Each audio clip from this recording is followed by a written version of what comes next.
Today, we have a special bonus video for you guys.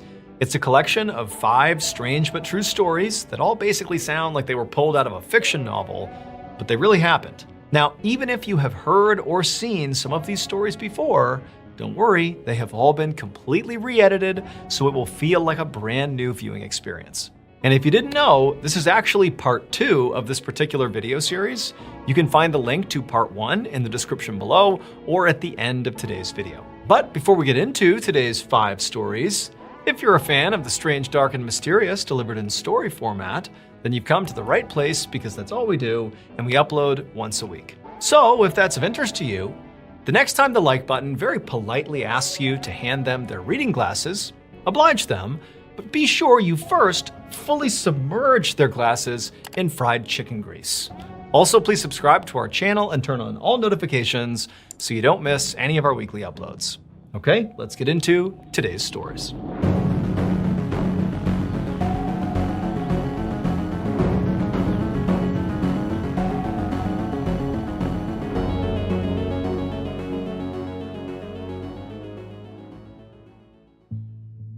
On February 17th, 2004, shoppers inside of a massive Japanese superstore called Jusco in Wakachi City were suddenly aware of a loud commotion. When they went to investigate, they found a thin young woman with a young baby strapped to her chest, grappling with an older man. Initially, onlookers didn't know what to do. They stood there shocked at what they were seeing. Then the woman yelled out, "Thief!" The man she was fighting with was in his late 60s, and he had pinned the woman and her baby up against this bank of ATMs, and his fists were clenched like he was holding whatever it was he took from her. 3 men from the crowd immediately jumped into action and wrestled the man off of the woman and pinned him to the ground and began trying to pull his hands open to take out whatever he had stolen from this woman, but the man would not unclench his fists. And so these 3 men yelled out to the police that happened to be nearby. They ran over and jumped on top of this guy and handcuffed him. And the man, as he's laying on the ground, is yelling out that he did nothing wrong. And then onlookers would say he began moaning very strangely before he began violently vomiting before falling unconscious. While the police waited for emergency services to show up and take this man to the hospital,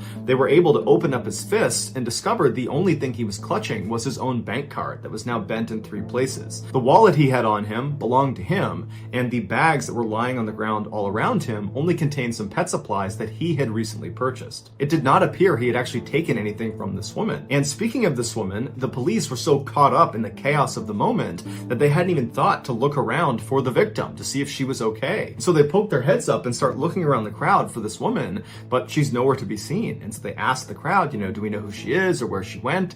And nobody knew. The police did think it was odd that this woman had walked off without talking to them first, but they figured if she walked away, then everything must be fine. And so they labeled the incident an attempted robbery and they closed the case. The following day, the older man, who became known as Mr. A by police, died at the hospital as a result of heart failure caused by extreme stress. When the police found out about this, they simply went into the case file, updated it to show the suspect had died, and did not investigate further. But Mr. A's family refused to believe he had just attacked a young woman and her baby. It was completely out of character. He was a gentle retiree who had spent 40 years working for a chemical manufacturer and now was collecting a pension and working part-time as a security guard. He lived with his wife, his children, and his grandchildren, and he lived about a kilometer away from the Jusco where he had gone that day to get some hamster food for his grandson's hamster. His family pleaded with police to reopen the case and investigate this woman because she must have done something to start this altercation. The police initially resisted, but ultimately conceded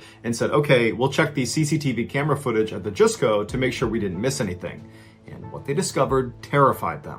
A camera overlooking the ATM bank where this whole scuffle went down picked up this woman about 5 minutes before Mr. A walked into frame. She was standing in a corner just off to the side of the ATMs, and she did appear to have a 2-year-old or 1-year-old strapped to her chest, and she was just standing there motionless with her back to the corner looking down. And then when Mr. A came into frame, he appeared to pull some money out of the ATM. He had bags all over his arms. He turned around after getting his cash and started walking away. And as soon as he does, the woman in the corner suddenly becomes animated. She lifts her head up and walks straight past him, skimming his chest chest with her hand as she passed. And right after she did that, it was like Mr. A had a reaction to being touched by her, and he instinctively grabbed her arm, and that's when the struggle ensued, and that's when the woman yelled out "thief," although it's clear from the footage that she is the aggressor, not Mr. A. And then at some point, the three men jump out of the crowd, they pull him to the ground, the police show up, and then at some point during this chaotic melee, the woman just stands up and meanders her way into the crowd and disappears. Although the police searched every piece of footage in and around this ATM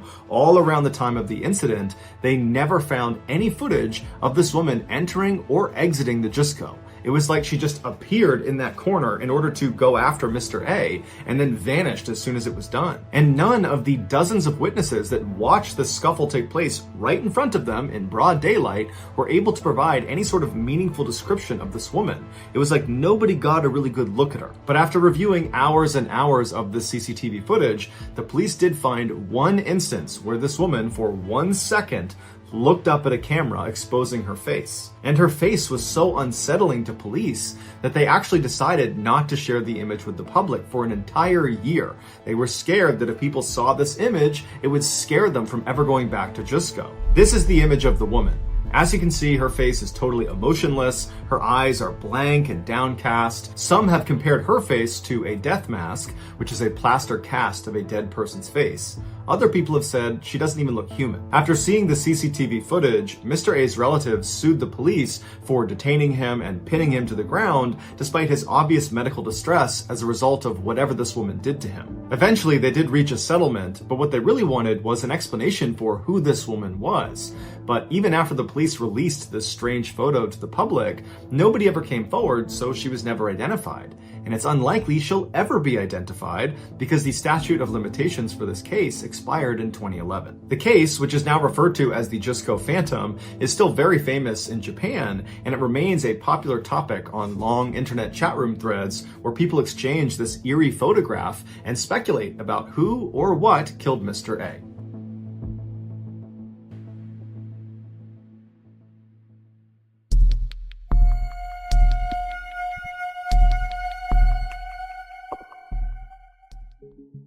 In 2007, 35-year-old Eva Wisniewska was a member of the German national paragliding team. Over the previous 2 years, Eva had competed in 10 of the world's biggest paragliding competitions, and she had won 6 of them, making her the top female paraglider in the world. So coming into that year, Eva was very motivated to work extra hard to make sure she retained that title as world champion. On February 24th of that year, Eva was preparing her gear alongside 200 other paragliders on Mount Bora in New South Wales, Australia. This was Eva's last training opportunity before her first major competition of that year, which was scheduled for the next week. As they were getting ready to launch, one of the coaches walked in front of the group and made an announcement. He said storm clouds had been spotted to the north, but the forecast was a little bit ambiguous. It wasn't clear if the storm was going to move over their training area or not. So it was up to each of the paragliders if they still wanted to launch that day and risk the bad weather. Eva, who was really eager to get this training flight in, looked at the sky and saw that it was pretty gray, but decided that she was going to do it. Worst case scenario, she would have to cut it short.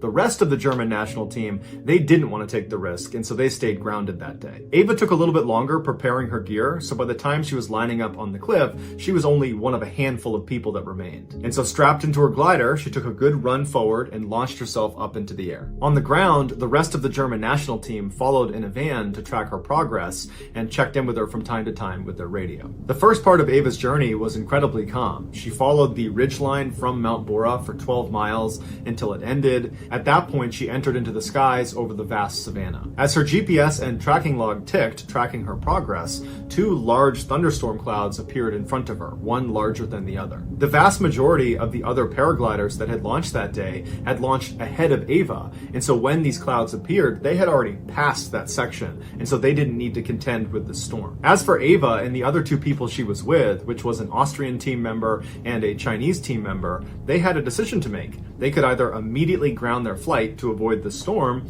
or they could attempt to dodge it. they chose the latter. They knew it was too dangerous to try to fly underneath these clouds because of something called updraft. At the beginning of storms, warm air is sucked up from the ground up into these clouds, and a paraglider, if they get caught in that, can get sucked up with the air into the storm. And so Ava and the other two paragliders began aggressively flying around the outside of these clouds when all of a sudden the storm completely changed. The big cloud overtook the small cloud, creating this 12-mile wide cumulonimbus cloud that now all three paragliders were stuck inside of. Any updraft is dangerous to a paraglider, but the updraft of a cumulonimbus cloud is famously dangerous because it's extremely powerful and it lasts for over an hour. The Austrian man was able to pull down on one toggle, point his feet, and begin spiraling all the way out of the grasp of this updraft. And he said he turned to look at the other two, and he didn't see the Chinese man, but he did see Ava, and she was desperately trying to do what he was doing and spiral down, but she was clearly caught in the updraft, and he watched her get pulled up into the black cloud out of view. By the time the Austrian man hit the ground, he would say it had become the worst thunderstorm he had ever seen, with huge hail balls hitting the ground all around him. He took one more look up and he didn't see the Chinese man, he didn't see Ava anywhere, and he took off running for a barn to seek shelter. And when he was there, he pulled out his radio and he alerted the other teams of this emergency. Inside the cloud, Ava was hurtling up like a rocket. The storm was lifting her at a rate of 60 feet per second. There was nothing she could do to get out of this wind tunnel. Ava knew she was getting pulled towards the storm's eye in its vicious center because of the immense claps of thunder that just kept getting louder and louder, and it also kept getting darker and darker all around her. In fact, it was pitch black except for the occasional flash of lightning that came very close to electrocuting her. As she desperately tried to keep her glider stable, she was able to place a radio call down to her team on the ground, but all she could say was, "I can't see anything," before it cut out. And at some point, Ava reached the eye of the storm where it's pitch black and the temperatures are freezing and hail balls the size of oranges are pelting her left and right. And the updraft kept pulling her higher and higher and higher until she passed out from a lack of oxygen. And at some point, this updraft actually shot her up and out of the cloud. And while this meant she was out of the storm, she was now in air that was 50 degrees below zero, which meant everything, her face, her gloves, her clothes, the wings of her glider, everything completely froze. And to make matters worse, at the altitude she was at, there was almost no oxygen and she did not have a breathing apparatus. So by all accounts, Ava should be dead. But somehow, she didn't die. She just kept floating around above this storm cloud for 45 minutes. And then something happened. The ice on one side of the glider broke off, causing it to collapse, throwing her into a deadly free fall, and she's not in control, she's still unconscious, and she starts barreling back towards the ground like gravity has been turned back on again, going straight through the storm all over again. And so through the storm, going at 90 feet per second, she clears the storm, and then right after getting out from underneath it, her glider miraculously just opens back up again. And the jerking motion of her suddenly stopping her free fall jolted her awake. And so she's looking around, totally confused as she's gradually regaining consciousness, and she's taking stock of where she is, and she's still in the storm cloud, but right at the bottom of it. But luckily, the updraft had stopped, and so she was steady, and she was able to reach up and grab her toggles, and she was able to fly herself down to the ground and crash land, and then she curled into a ball, grabbed her radio, and she called her team. When they heard her voice, they could not believe she was alive, because the other paraglider that got sucked up by the updraft, the guy from the Chinese national team, he unfortunately was struck by lightning and was killed. And so they were anticipating finding out that Ava had been struck by lightning as well. But Ava had not just survived. When they brought her to the hospital, they discovered that virtually nothing was wrong with her. She had some pretty bad bruises and cuts from the hail, and she had a little bit of frostbite on her face, but it was treatable. And so the same day she was brought in, they discharged her. After leaving the hospital, she and her teammates went back to the launch site so she could collect her gear. And when they got there, she looked at her GPS, and the GPS had been tracking her entire flight the entire time she was up in that cloud. And she showed her teammates what it said, and they literally couldn't believe it. The screen showed she had reached an altitude of 32,634 feet, which, to put this in perspective, is the same altitude you fly at inside of a commercial jet. So imagine being outside of your plane in the middle of a flight, and that's how high she was. Another reference point is she was approximately 4,000 feet higher than the summit of Mount Everest. No human being had ever been that high, unprotected, and lived to tell the tale. Until Ava.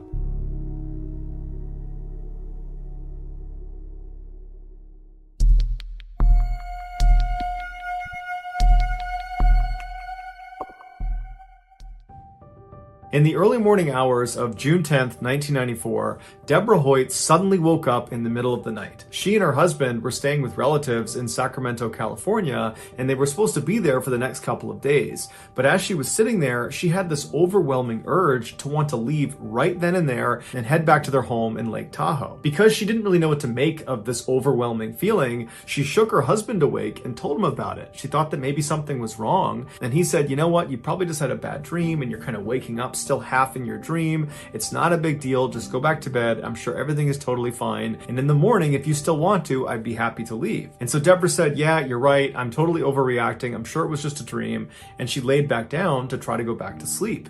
But as she laid there, that sense of dread that something was wrong and that she had to leave right now, it was just growing and growing and growing until she just jumped out of the bed and she's just standing in the room and she says to her husband, honey, we gotta go right now. I don't know what's wrong, but we gotta go right now. And her husband did not want to go. And he said, come on, Deborah, get back in bed. It's not a big deal. But she was adamant. She said, get out of bed. We're leaving right now. And so begrudgingly, her husband said, okay, we'll leave right now. And so the two of them hastily packed up and then went downstairs and left a note for their relatives explaining their absence, and then they got in their car and they drove off. After a little while, the couple reached a very dangerous section of their journey back home. It was called Bullen Bend, and it was a very windy road up in the mountains where one wrong turn and you're going flying down the side of a mountain. After driving through this area for about 15 minutes, they rounded a particularly sharp turn, and as soon as they made the turn and could look down the road, Deborah, who was in the passenger seat, she saw up ahead on the right, off the side of the road several feet,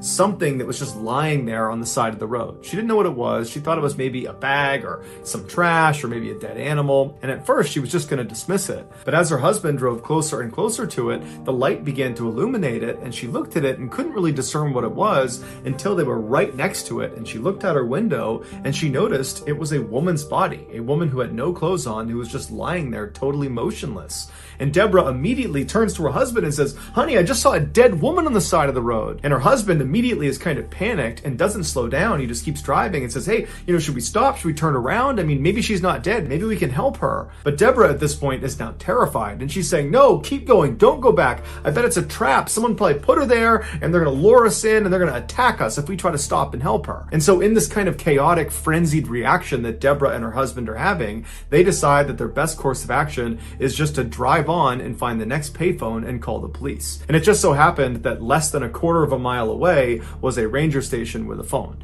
And so they pull into the parking lot and Deborah calls the police. The police tell her to wait inside of her car and they'll be out in a couple of minutes, and they're going to need her to bring them up to where she saw this body. So a couple of minutes goes by, the police show up, and they tell them to drive back up the road, but stop about 200 yards short of where you believe this woman's body is. And so Deborah and her husband, they get back in the car, they drive back up the road where they came from, and right at this point where the road turned very sharply is where Deborah knew on the other side of this turn would be this body. And so they pulled over on the side of the road, the police came up on their side, and they said, yep, right around the corner, you're going to find her lying on the ground on the left side. And so Deborah and her husband are just sitting in the car watching as the police go up, they make that turn, and they kind of disappear out of sight, and then they see their spotlight moving around on the other side of this turn, and so they figure, okay, they're looking for the body. But after several minutes, the police came back down the road, and they stopped next to Deborah's car, and they said, you know what, guys? We didn't see anything up there. There wasn't a body. There wasn't anything out of the ordinary. And Deborah would say to police, I'm not lying. I know what I saw. It was a woman's body right there in front of me. I know it. It's right over there.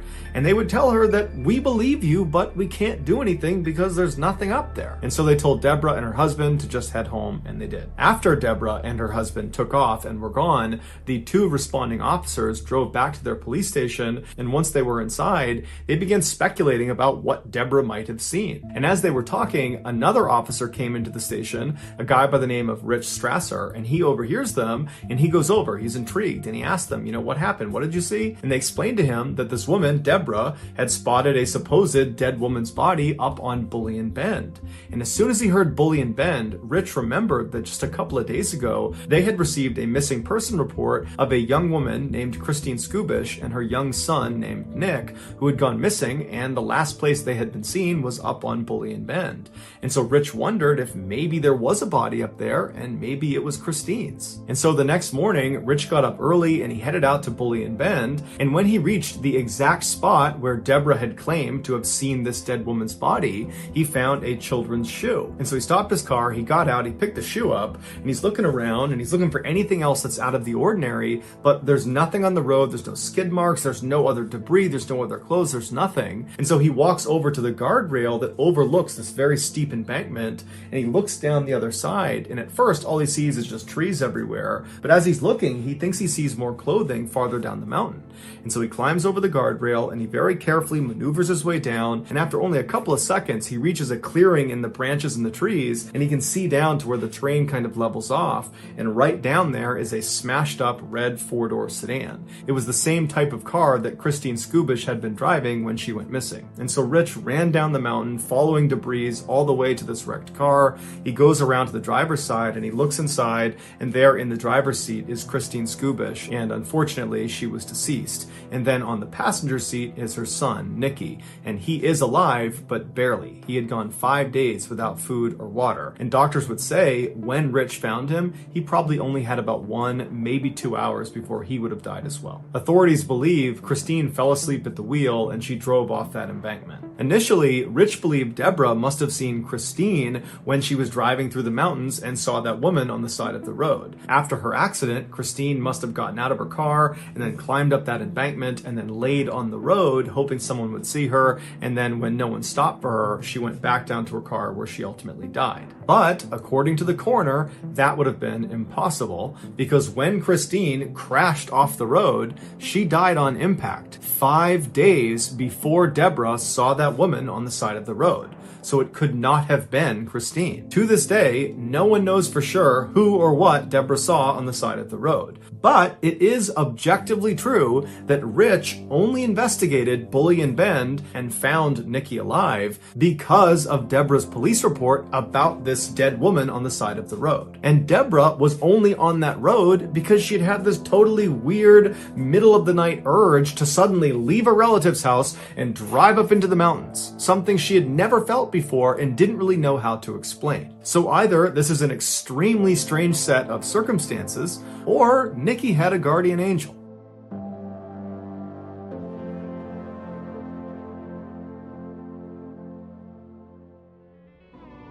As many of you may know, aside from telling stories on this YouTube channel, I also tell stories on my podcast, the MrBallen podcast, Strange, Dark, and Mysterious Stories. But that's not all. In addition to that podcast, under the Ballen Studios umbrella, there is a whole host of other podcasts that you can binge right now, and their content, all of them, fall into the Strange, Dark, and Mysterious category. For example, if you're into baffling and horrifying medical mysteries, well, you should go check out my other podcast called MrBallen's Medical Mysteries. Or maybe you want to hear from some other voices within our studio, like Luke LaManna. Luke LaManna is a military veteran. He has a super iconic, really deep radio voice, and he has 2 shows. One is called Wartime Stories, where he basically looks at strange, dark, and mysterious wartime stories, and his other show is called Redacted, where he looks at information that used to be classified, and he dives into it with his military expertise and experience, and he basically shows you the lies and secrets and half-truths that the most powerful institutions in the world have been keeping from us. We also have shows that are just plain creepy and unsettling, like Bedtime Stories, hosted by Richard Weil, where he dives into the supernatural and cryptids and mysterious deaths. I mean, basically his whole kind of niche is things that keep you up at night. And then 2 other shows that fall into that sort of unsettling, creepy vibe are Late Nights with Nexpo, hosted by the famous YouTuber Nexpo, where he dives into true, crazy, scary stories. And then we also have another show called Run Fool, hosted by Rodney Barnes. And Rodney is like an icon in the horror genre at large. And on his show, he just dives into this wild, chilling lore, like horror lore. People love that show.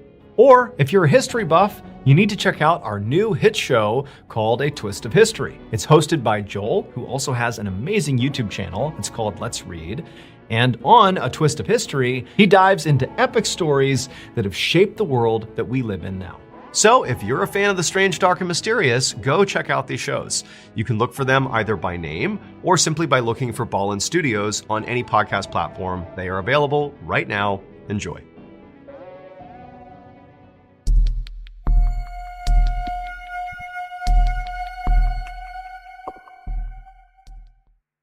In 1980, Bobby Shafran was on his way up to Sullivan County Community College, which is 2 hours outside of New York City, to begin his freshman year.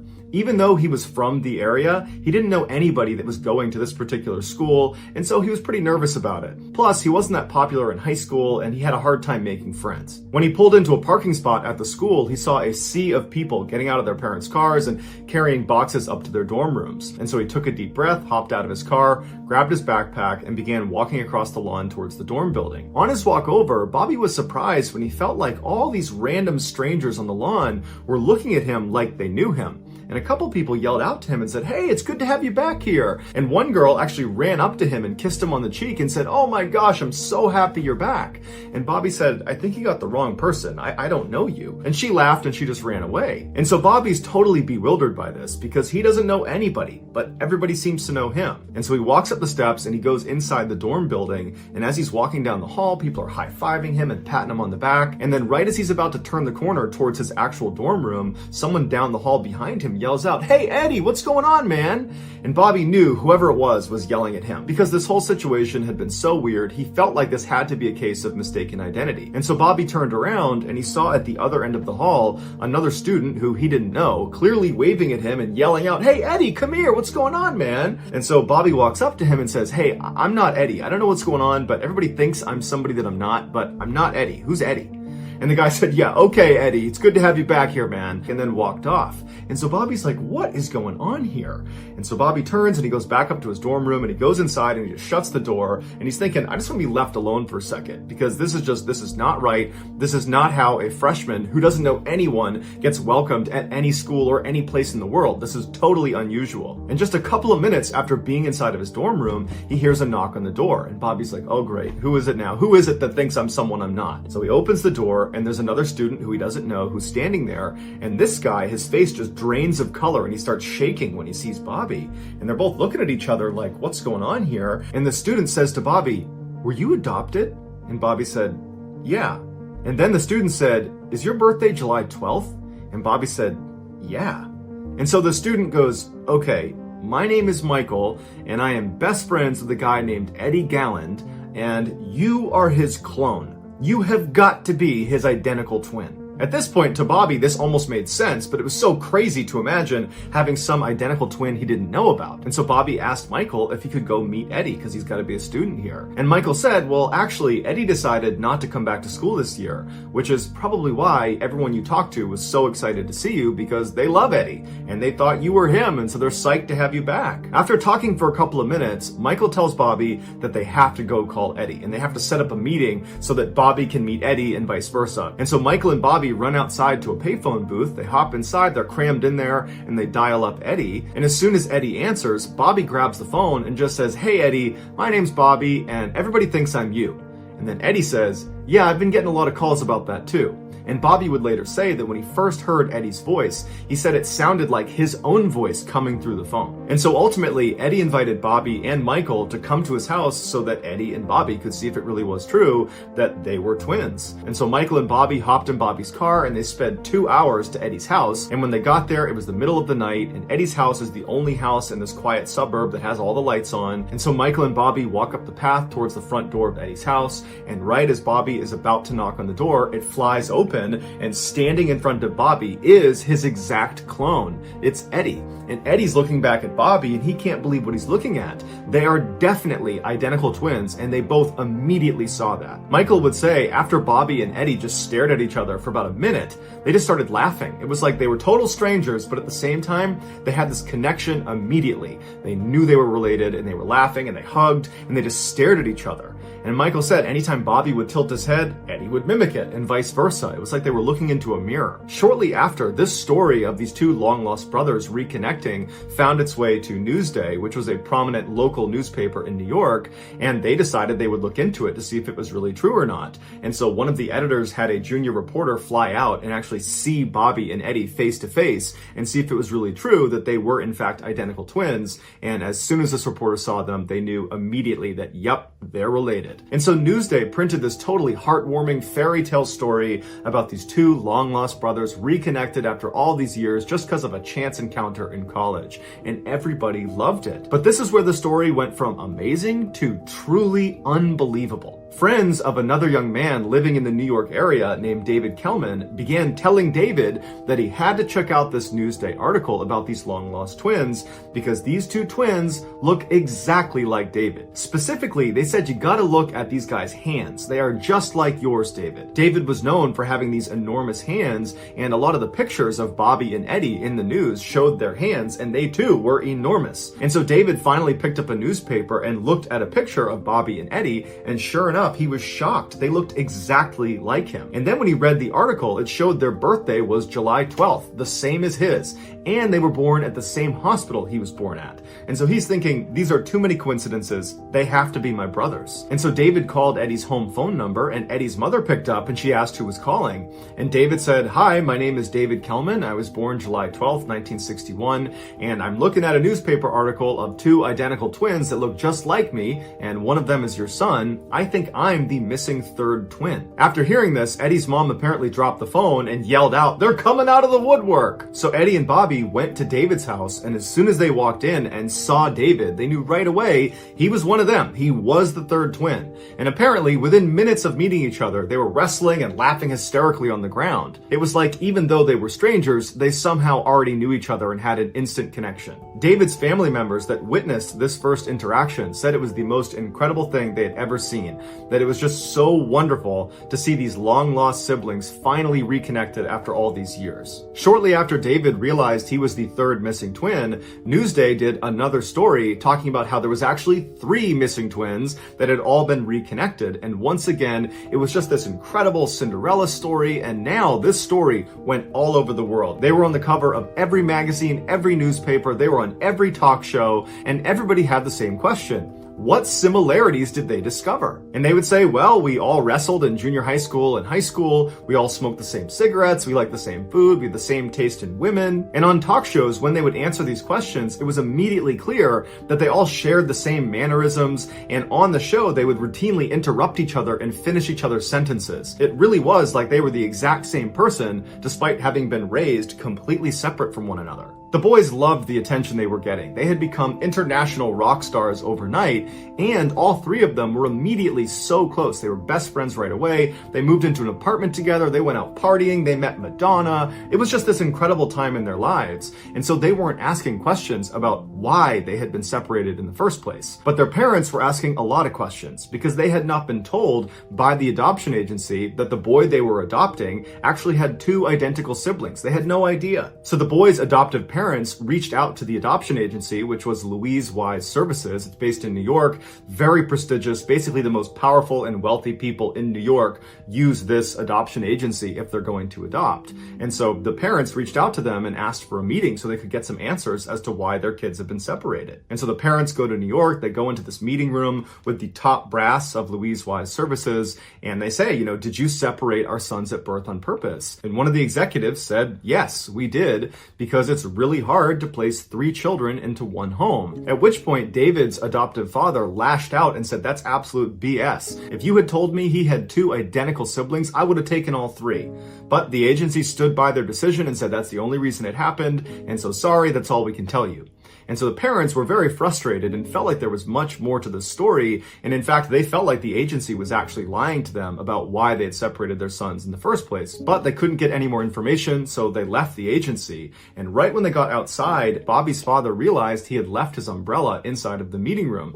And so he turned around, went back inside, walked down the hall quietly so he didn't want to disturb anyone. And he opened the door to the meeting room and he reached in to get his umbrella. And he looked inside and he saw the people he had just met with from Louise Wise Services had just opened a bottle of champagne, and they were laughing and smiling, and they were clearly toasting each other on a job well done. And even though Bobby's father did not go in there and confront them about what they were celebrating, he got the sense that they were celebrating having dodged a bullet, that they clearly had just lied to the families of these 3 triplets, and they'd gotten away with it. And so between the parents' general sense that the agency was clearly hiding something, and then Bobby discovering this champagne toast as soon as they left, the parents decided they needed to get in touch with some lawyers to help them get to the bottom of why their sons had been separated. And so initially, a number of really prestigious law firms in New York were excited to take this case.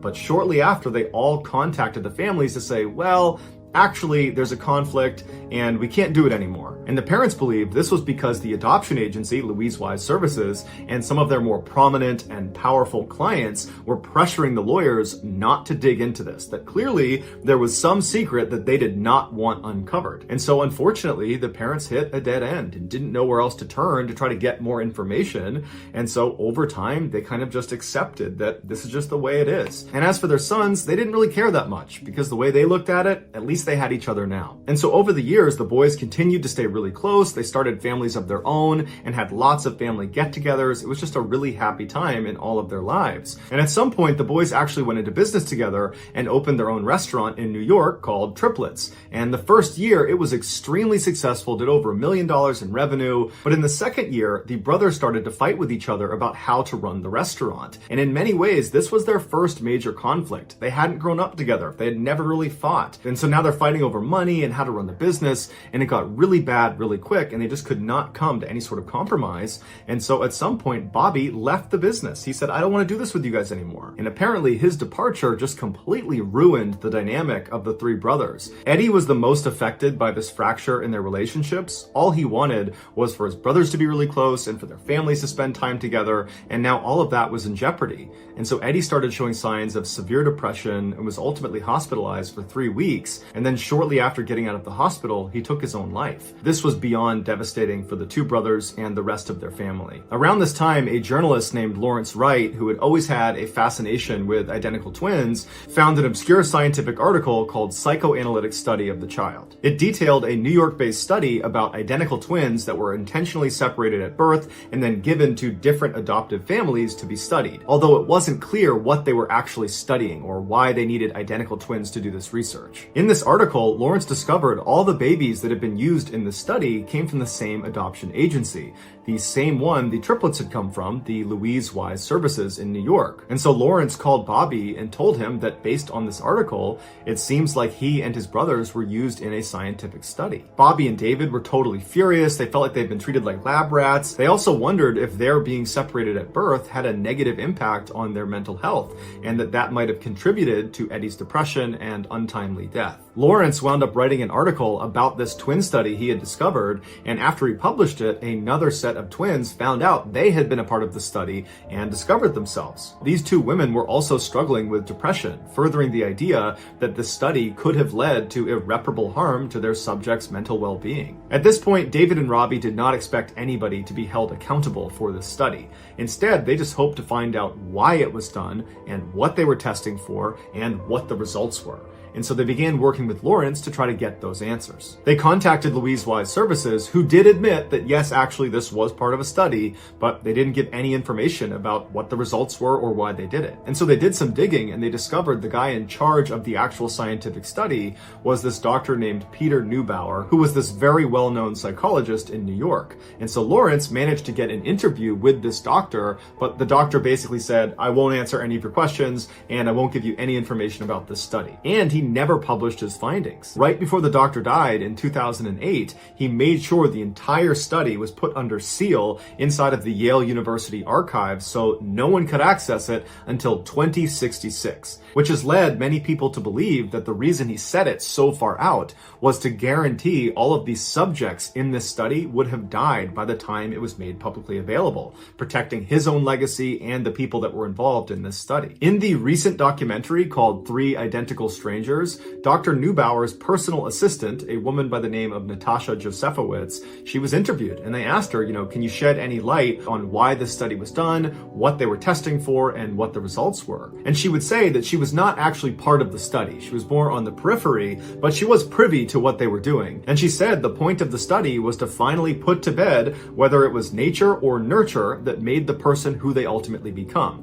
Basically, are your surroundings the thing that ultimately makes you who you become? Or is it just your genetic makeup, that you're predestined to become a particular person independent of how you were raised? And she said the results were incredible, that basically it has nothing to do with nurture. It's all about your genetic makeup, that we unconsciously trend towards specific behaviors and decisions, but we believe it's free will. We believe we're choosing to do certain things, but in reality, it's basically predetermined. And specifically in the triplets case, Bobby was intentionally placed into a more affluent household where his his father was a doctor and his mother was a lawyer, and so they were very well educated, and that was his upbringing. Eddie was placed into a more middle-class family, with his father being a teacher and his mom being a stay-at-home mother. And David was put into a low-income household where they were all immigrants, English was a second language, and they just had this very small shop that they owned. And Natasha said this study demonstrated that despite these boys being put into different socioeconomic levels, it had almost no impact on who they ultimately became. She said she doesn't know why the study wasn't published, but she hopes someday it will be. Also, in this documentary, a doctor named Lawrence Perlman, who was actually one of the researchers in the study that would actually make house visits to each of the boys' houses as they were growing up under the false pretext that they were there as part of routine follow-up for the adoption agency. And he went on record and said that the study was not just about the effects of socioeconomic class, it was really about the effects of different styles of parenting. He said in the triplets case, each of the boys had been placed into their respective households after that household had already adopted another child. And that first child they adopted effectively became the guinea pig for this study, where scientists would come in and they would study this child under the false pretext that they were there just following up for the adoption agency, but really they were creating a baseline of how do these parents parent. And then once that baseline was established, then the triplets were sent into their respective homes, with the researchers knowing full well how they were each going to be brought up, with the adoptive father being the X factor. Bobby's father, who was a doctor, was rarely around, but he was devoted and loving to his son. David's father, who was the shop owner, was around all the time and adored his son and loved him unconditionally. Eddie's father was a teacher who was around a fair amount,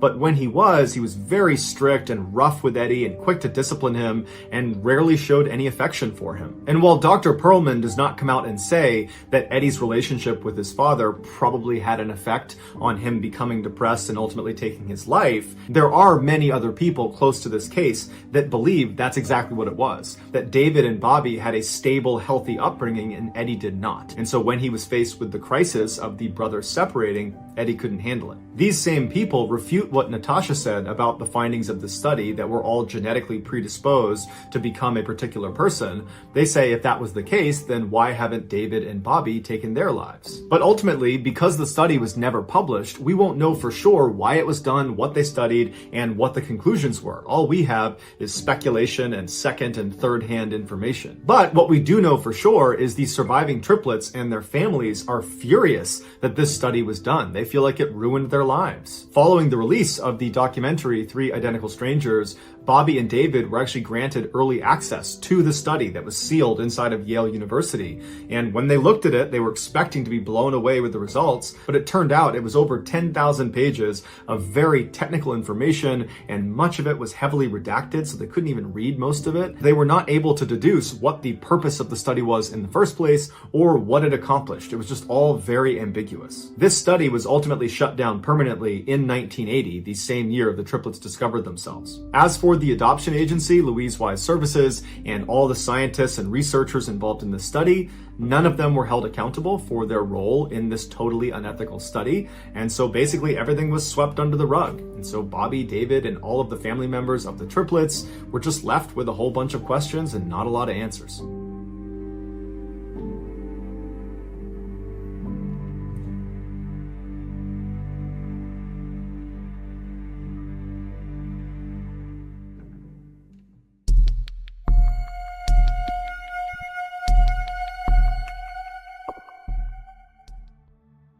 On December 18th, 1956, a brand new game show called To Tell the Truth aired on a major American television network.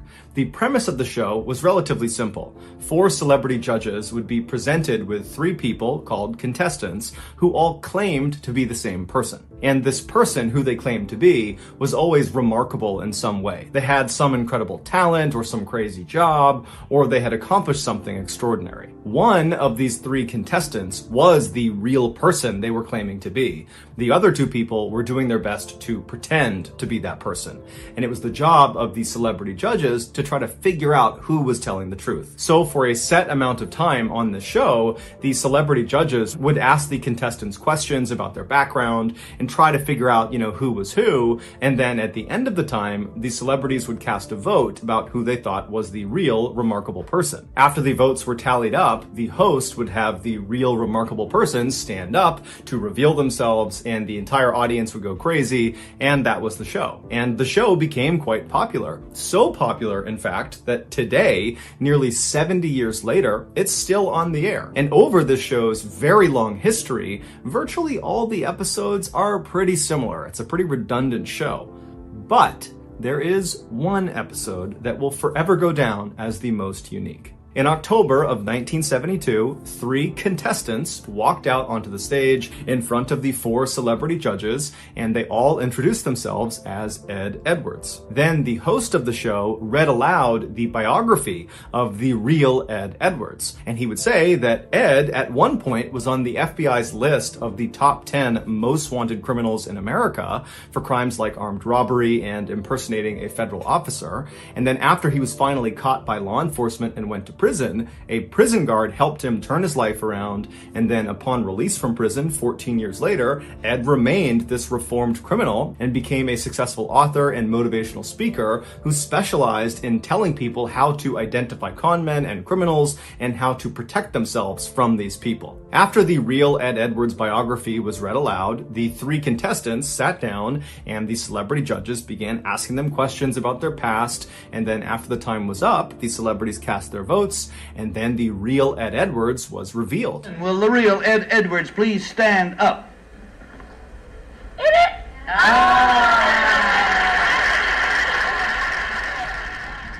And even though 2 of the 4 celebrity judges had correctly identified the right Ed Edwards, the crowd was totally astonished at who this guy actually was, because he did not look like this ex-convict. He looked like this kind of all-American, middle-aged father who was totally harmless and wouldn't hurt a fly. But either way, the show ended, and then the world forgot about Ed Edwards. Until 2009. That year, Ed's estranged daughter, 40-year-old April Blasio, finally decided to investigate something that had plagued her for her whole childhood. Despite her father's claims that he was this reformed criminal and this stand-up, law-abiding guy, she didn't believe it. She never believed it. She thought he had never been reformed and just was a criminal and always had been. Behind closed doors, Ed was violent and abusive, and he was a compulsive liar. She remembered in the 1970s and 80s when she was a young kid, Ed would make their family pack up and move, sometimes in the middle of the night, and April always assumed it was because her dad was wrapped up in something criminal. But every time she asked him, he would say, oh, well, I was an informant when I was in jail, and I snitched on some people, and some of those people have figured out where we live, and so we gotta move.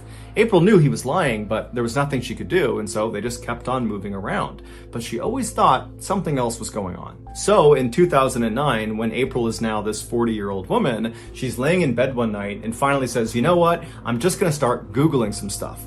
So she hops in her laptop and she starts typing in the different names of towns that she and her family lived in as a kid. And then after she'd write the name of the town, she'd write unsolved mystery or unsolved crime, and she would see if anything popped up. And so as she began looking, she found one in 1980. It was an unsolved murder in a town called Watertown, Wisconsin, that happened right around the time that her family very briefly lived in this town. There was this young teenage couple that had left this wedding, and they had driven down this dead-end road, and they were just kind of enjoying each other's company when an unknown assailant who matched the description of Ed Edwards walked up to their car, broke in, shot them both to death, and then disappeared. And so on a hunch, April called the Watertown Police Department the following day and told them that, I think my father might have been responsible for this double homicide. It's just a hunch, but he matches the description. We were there in this very small window of time when it happened.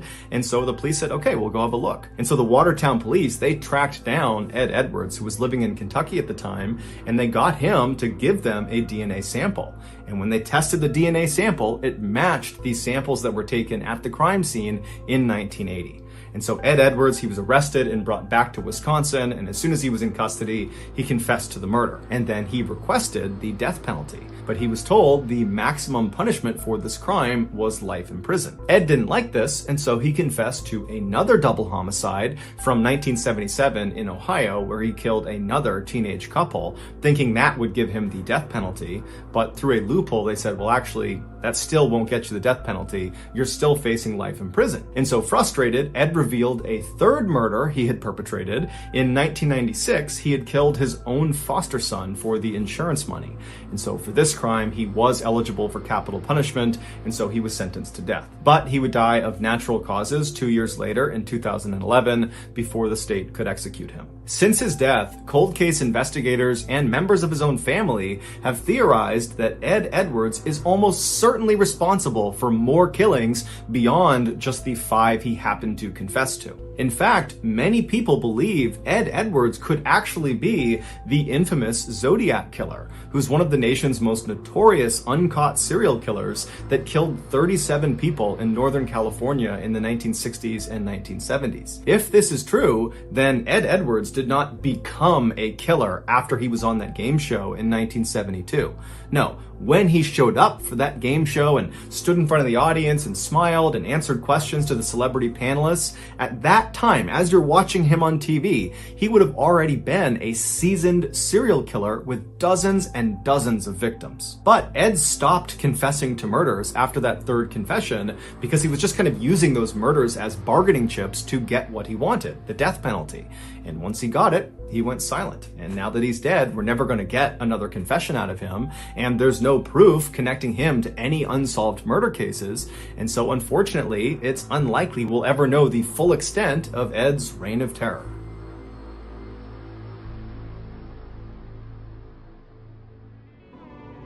Thank you so much for watching. Let me know what you thought of today's episode in the comments, and remember, we have hundreds of videos for you to binge right now. But if you're looking for a recommendation from me of that one video that's worth your time, well, it's this one right here. So give it a watch. All right, until next time, see ya.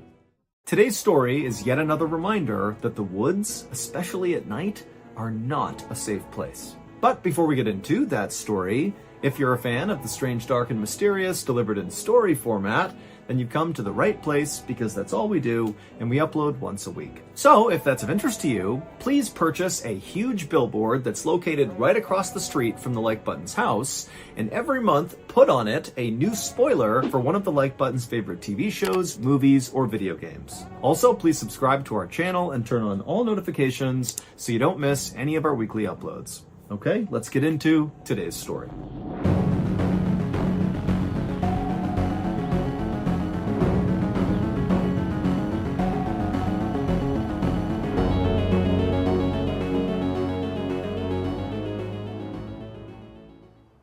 On the afternoon of December 6th, 1997, a man named Yuri Trush drew his rifle and crept silently through a remote forest in eastern Russia as he and his team of 3 other armed men and his dog followed this trail of pink snow. All of the men and the dog were on very high alert because they knew someone or something was out in these woods watching them. After walking for a while, Yuri and his crew spotted a small cabin up ahead in this clearing. This cabin, they knew, belonged to a guy named Vladimir Markov, who was a hunter who had gone missing recently, and that was actually why Yuri and this crew were out here. They were searching for Vladimir. But as Yuri and his crew got closer to this cabin, Yuri couldn't help but feel really terrified. Yuri was a 47-year-old big-time weightlifter, an ex-military guy who was also a seasoned hunter. I mean, this is a tough, strong guy. But as he walked up on Vladimir's cabin, it was super obvious that something horrible and violent had happened here. All around the scene was pieces of broken furniture. There was a ceramic sink that was shattered outside and the pieces were everywhere. There was a bunch of beehive boxes that had been badly damaged. There was the shed that clearly had been ripped to pieces. And also all over the area outside of this cabin was blood. And this pink trail of snow, this blood trail they were following, led right up to the front door of this cabin, where there was also a big streak of blood on the front door. Now, even though Yuri was scared to go any further, he knew he was in charge, and he had to go and look inside that cabin to see if maybe Vladimir was there. And so Yuri walked into the bloody clearing. He made his way up to the front door of the cabin, and with his crew right behind him on the porch, he used his rifle and pushed the door inward. Now at first, Yuri didn't see anything inside the cabin because his eyes hadn't adjusted and there were no windows, so no light was coming into the cabin. But after a second of Yuri kind of standing in the doorway with his rifle to make sure there was no threat inside the cabin, his eyes adjusted and he realized Vladimir was not in there, and in fact, the cabin looked abandoned. So Yuri stepped inside and he looked around, and immediately he noticed all the walls inside this cabin were covered in these deep gouges and scratches. And then he looked on the ground and he found more wrecked furniture and lots more blood. But in a weird way, this actually gave Yuri some hope that maybe Vladimir was alive. He might be badly hurt, but if he's not here, he must be somewhere. And so Yuri turned around and he walked out of the cabin, and right as he stepped onto the snow with his men and his dog right behind him, 3 things happened practically all at once. The first thing was Yuri's dog began whining uncontrollably and running in circles. And number 2, there were all these crows in the trees nearby that just all at once suddenly flew into the sky and disappeared. And the third thing was this unbelievably loud growling sound that seemed to be coming from somewhere really far away and also somewhere really close. It was like the forest itself was growling. 5 days earlier, on December 1st, the soon-to-be missing hunter, Vladimir Markov, decided to give up on another unsuccessful hunt, and he slung his rifle over his shoulders and he lit a cigarette under his big bushy mustache, and he and his 3 dogs turned around and began the slow walk back to their small cabin in the middle of the woods. Vladimir was really frustrated because he'd been staying in this cabin in the woods, away from his wife, away from his family, to try to hunt some game and bring some meat back, but so far he hadn't caught anything. But as Yuri and his 3 dogs kind of rounded a corner in this forest, he spotted something up ahead that was like an answer to his prayers. He saw there was a dead boar just lying out in the middle of the forest, and it was in this big pool of blood, and there was still steam coming off of the body, which meant this was a fresh kill. And so Vladimir raised his rifle in case whatever had killed this animal was nearby, but when he didn't see anything, he just went with his dogs over to the carcass and he pulled out a hatchet and he cut off 2 big haunches of meat from this boar. Now, Vladimir knew it was totally in bad form to steal another potential hunter's kill, although he didn't know if a hunter had killed this boar or if another animal had killed this boar, but he still felt bad about what he was doing. However, Vladimir was desperate. He didn't have any meat, and here it was, so he took the opportunity. After Vladimir had wrapped up this meat and put it in his bag, he and his 3 dogs jogged the last few miles back to the cabin, and when they got there, it was basically pitch black outside. Now, Vladimir was not scared of the forest at night, but he knew there were predators out here at night, so he needed to act quickly. So he rushed over to his small shed that was right outside of his cabin, and he put the boar meat inside, shut the door, and locked it, and then he turned to go into his cabin to retire for the night, but after taking only a couple of steps towards his cabin, he realized his 3 dogs had not followed him. And so he turned around, and he saw the 3 dogs were totally on edge, looking out beyond the shed where he had just put the meat. They were kind of looking out into the dark forest. Now remember, he's all alone in the middle of the woods here. It's nighttime, there's no visibility. And so Vladimir grabbed his flashlight and he shined it kind of roughly in the direction that the dogs were looking, like they had seen something. And he's shining his light, but all he sees are just dark trees and nothingness. There was nothing there. Vladimir did his best not to panic, but he couldn't help but feel like there was a predator nearby and his dogs had picked up on it, and so he just wanted to get inside the cabin and shut and lock the door as quickly as possible. And so he began backing up towards the door of his cabin while calling his dogs towards him, and 2 of the dogs followed. But a 3rd dog just stayed where she was and continued to kind of whine and growl and look out away from the cabin in this direction that all the dogs were looking. But eventually, this dog just took off running into the forest. Vladimir, who loved his dogs, screamed and screamed for this dog to come back. But the dog didn't. And so Vladimir just stood there with his 2 dogs in front of his cabin door, listening to the bark of this 3rd dog getting farther and farther away into the woods. And then suddenly, Vladimir heard his dog start to whimper. And then it was like the forest erupted with the loudest growl he had ever heard in his life. And then there was silence. Vladimir was horrified and just instinctively grabbed the two other dogs and stumbled into his cabin and shut and locked the door behind him. Now, Vladimir adored his three dogs. Those were his closest friends in the world, and all he wanted to do was run out there and save that third dog. But just based on how loud that growl was, he knew whatever was out there would kill him. And so this was a suicide mission if he went out there. And so he decided he would just stay put with the two dogs, and he just hoped that his third dog somehow survived its encounter with whatever was out there.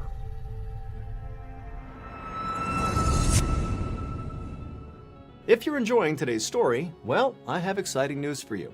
My long-awaited very first book is out right now. It's called Mr. Ballen Presents Strange, Dark, and Mysterious, The Graphic Stories, and it's shipping worldwide right now. This graphic novel was truly a labor of love, but I can tell you it came out just beautiful, and I think you're going to love it as much as we do. It has 4 feature-length, brand new stories, one of which you're listening to right now, along with 5 OG classic Mr. Ballen stories that have all been reformatted and re-edited to fit this book. If you want to purchase a copy of this bad boy, just go to book.ballenstudios.com, or you can go wherever books or audiobooks are sold. And speaking of audiobooks, if you enjoy hearing me tell you stories, well, guess what? There is an audiobook version of this. And I can tell you, when I recorded said audiobook, I got really into it and kind of, at times, went off script, kind of dramatically so. And so it winds up being this really cool accompanying piece to the graphic novel, but it's also a really unique standalone Mr. Ballen piece. So it's like a really cool thing to get that is not just a regurgitation of what you read in the book. It's its own thing. Again, my first book, Mr. Ballen Presents Strange, Dark, and Mysterious, The Graphic Stories, is out right now and shipping worldwide. Go to book.ballenstudios.com or anywhere else books are sold to get your copy today.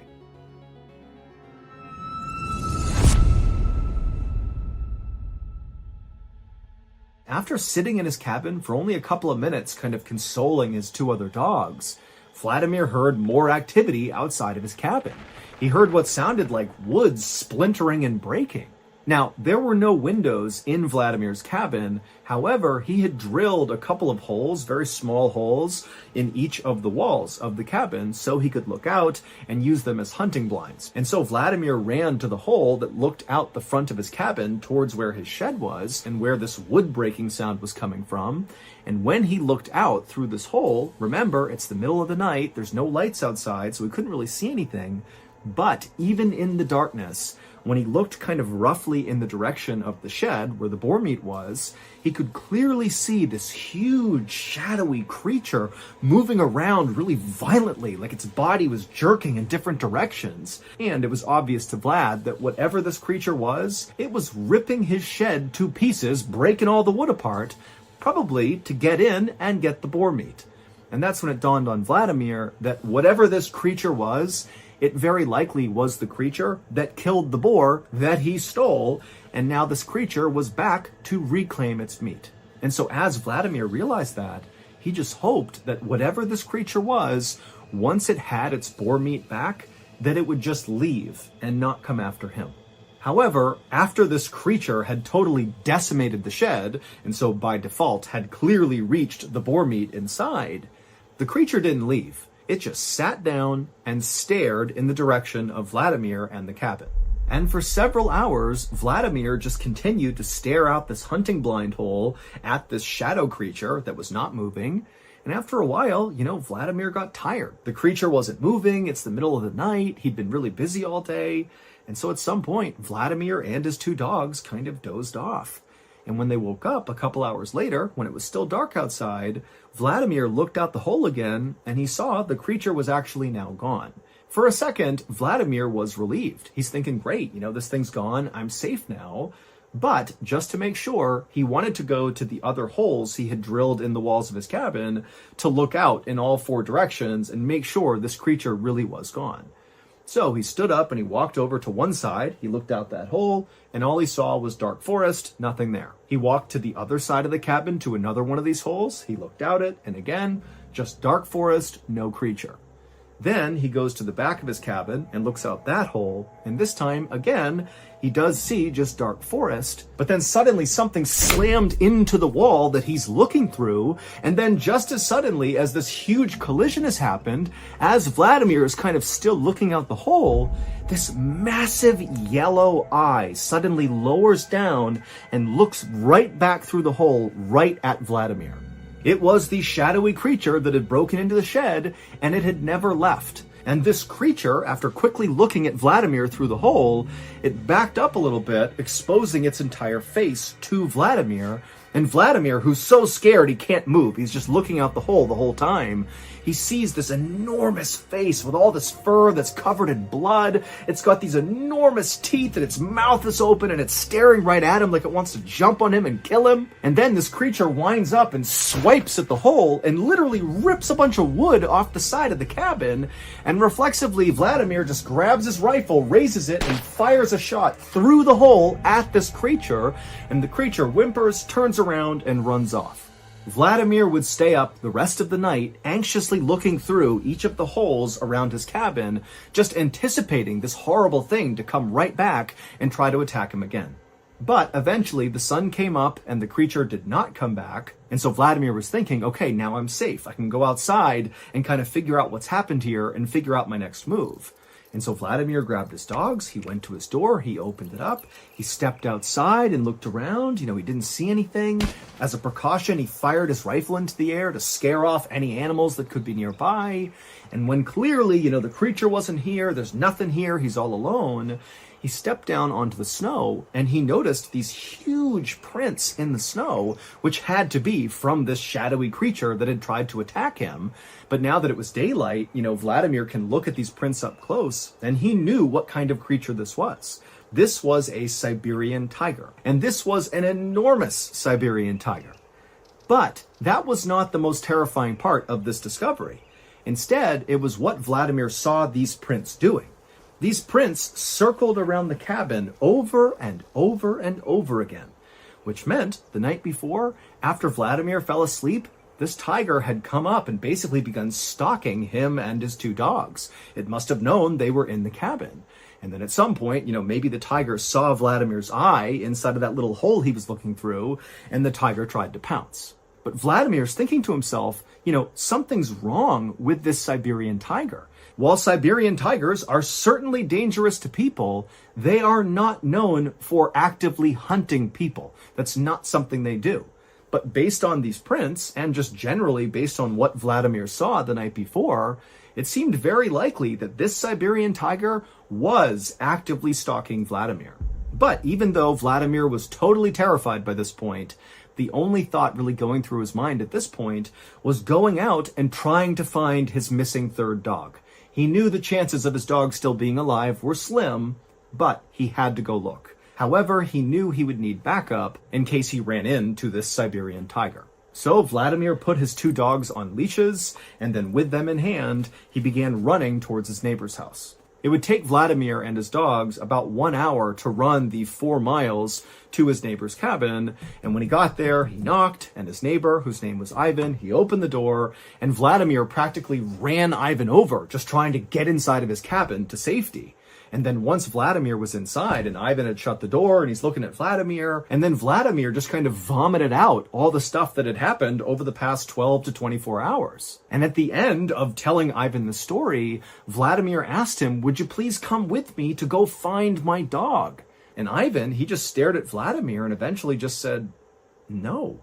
And then, after a long, awkward silence, Ivan kind of backed up from Vladimir, like he didn't want to be near him. And then Ivan told Vladimir that Vladimir had been marked by the tiger, and now the only hope he had was getting as far as humanly possible away from this tiger, because that tiger is never going to stop, and it's going to eventually track you down and kill you.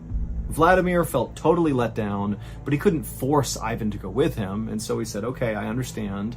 And then Vladimir left Ivan's cabin, he went back outside, and the instant he was back on the snow, one of his two dogs suddenly acted like they had heard something or seen something, and they took off running. Vladimir didn't have a chance to grab the dog's leash, And so he's watching as yet again one of his dogs is disappearing into the forest. Now, Vladimir did not chase after this second dog because he knew there was this Siberian tiger out there and he couldn't risk, running into it by himself. And so again, it totally pained him to watch his beloved dog vanish into danger, but he really couldn't do anything about it right then.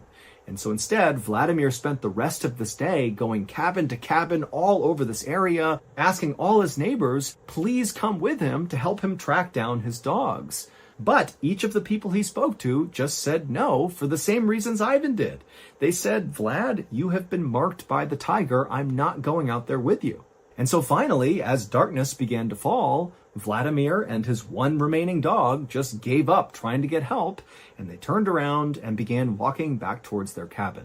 It was nearly pitch black by the time Vladimir and his dog arrived at the cabin, and when they got there, even though he could barely see anything, Vladimir knew something was terribly wrong.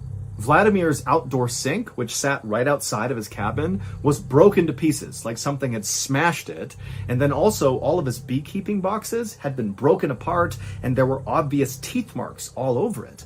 Now, these two things had not happened when he had left that morning to try to go get help, which meant very likely the Siberian tiger had come back and done this damage and very likely was still in the area.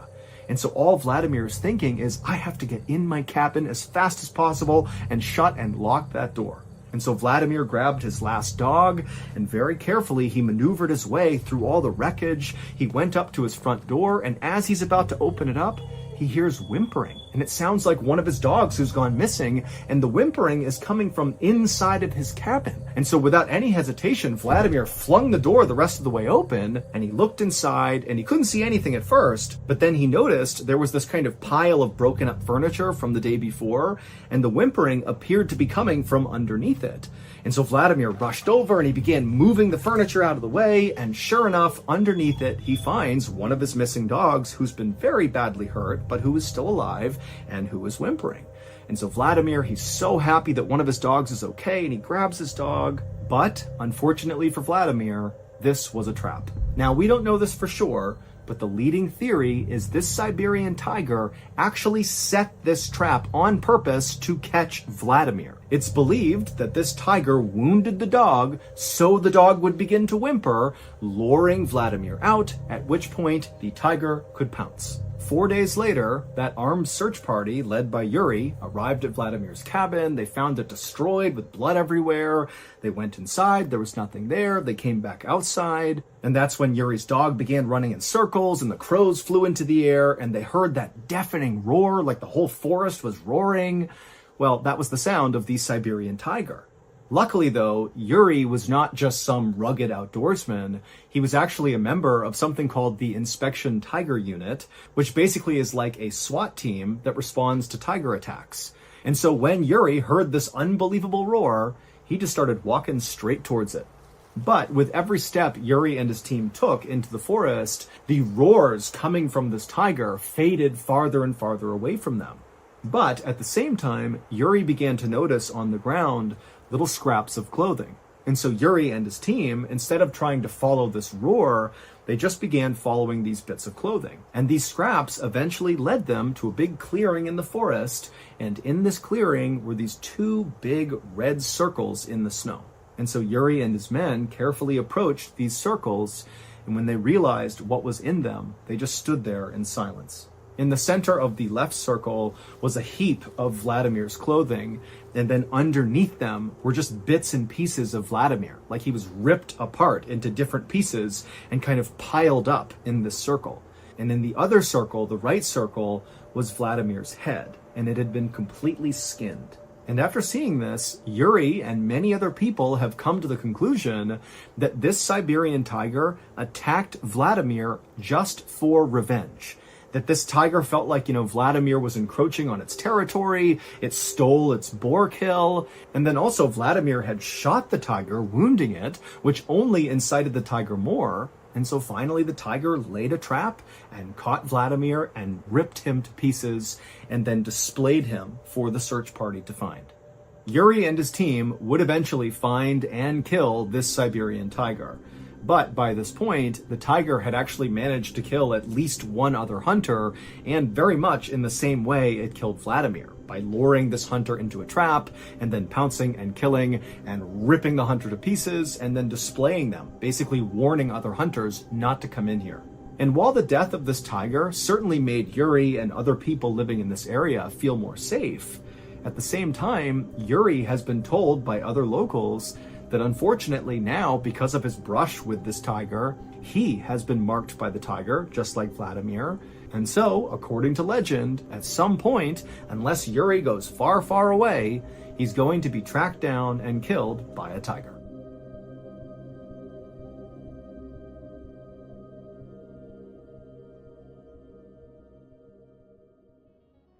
Just a reminder, my very first book, Mr. Ballen Presents Strange, Dark, Mysterious, The Graphic Stories, is out right now and shipping worldwide. You can find it wherever books or audiobooks are sold. This book is truly a brand new experience for anybody who's a fan of the strange, dark, and mysterious. We've never had a book before, so this is a big deal. It's a collection of 9 stories. Some are new, some are old, but they're all awesome. The artwork is incredible. The storytelling is just superb. So if you have not purchased your copy yet, or you haven't bought it for one of your friends yet, come on, go to book.ballenstudios.com or go to wherever books are sold and get a copy today. Again, that is book.ballenstudios.com or go to wherever books or audiobooks are sold to get your copy of our first book today. So that's going to do it. If you got something out of today's story, be sure to check out our podcast called the Mr. Ballen Podcast, where we have hundreds more stories, a lot like this one, that are available to listen to right now. But many of them on this podcast are only available on the podcast. They are not on YouTube. Again, that podcast is called the Mr. Ballen Podcast, and it's available on Amazon Music. Our 2 stories today are both about people who believed in something so strongly that it informed every single choice they made. And unfortunately for them, those choices led them down very dangerous paths. But before we get into today's 2 stories, if you're a fan of the strange, dark, and mysterious delivered in story format, then you've come to the right place, because that's all we do, and we upload 2, 3, even 4 times every week. So if that's of interest to you, the next time the like button sneezes in public, instead of, politely saying, bless you, just scream, shut up! Also, please subscribe to our channel and turn on all notifications so you don't miss any of our weekly uploads. Okay, let's get into today's stories.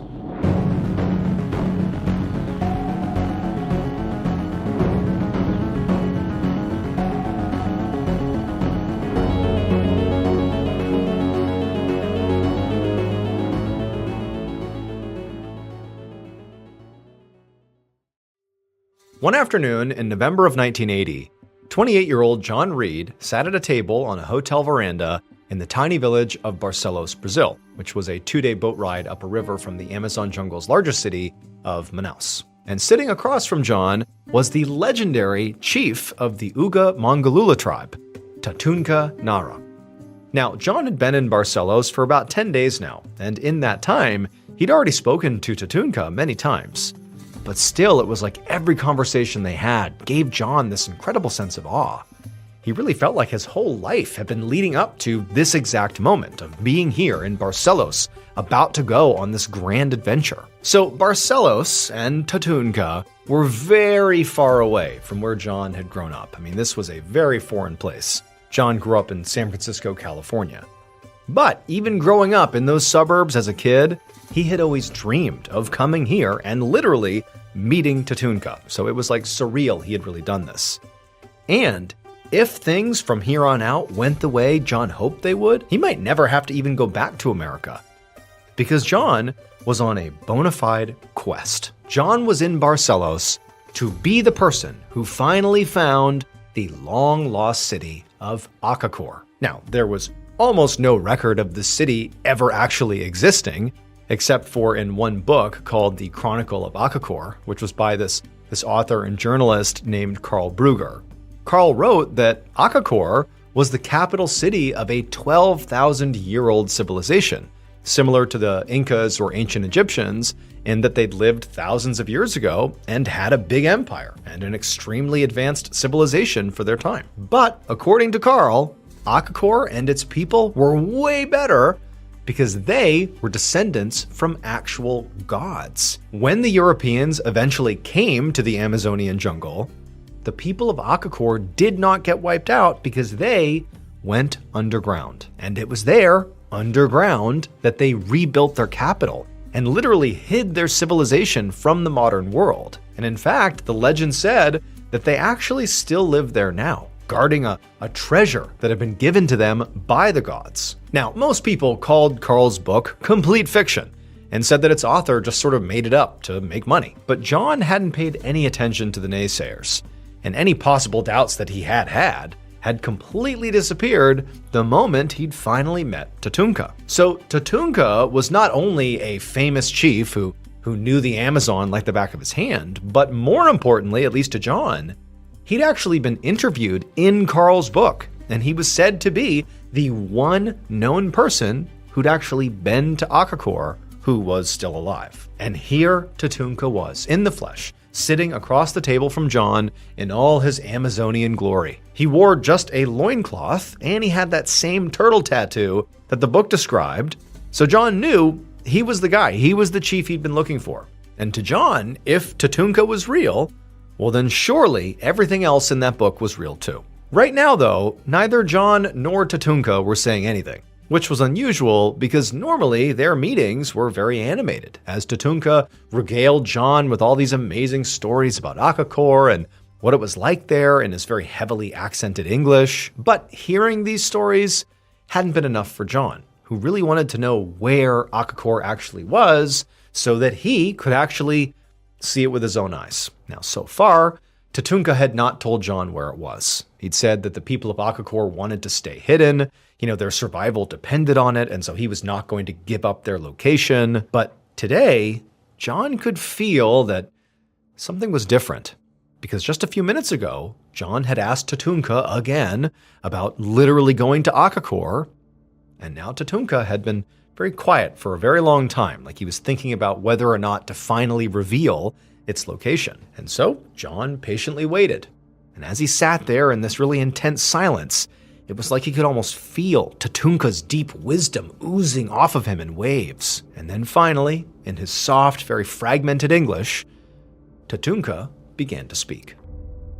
Almost 9 years later, on an evening in the spring of 1989, John's sister, 35-year-old Sandy Reed, pulled into the driveway of her San Francisco area home and got out of her car to check the mailbox. Sandy had just gotten back from her sales job, and she was tired and bleary-eyed as she, reached into the box and sort of mindlessly pulled out a stack of mail. But as she began sorting through the mail, the return address on one of the envelopes made her stop. It was a letter that was postmarked from Germany, and Sandy didn't know anybody who lived in Germany.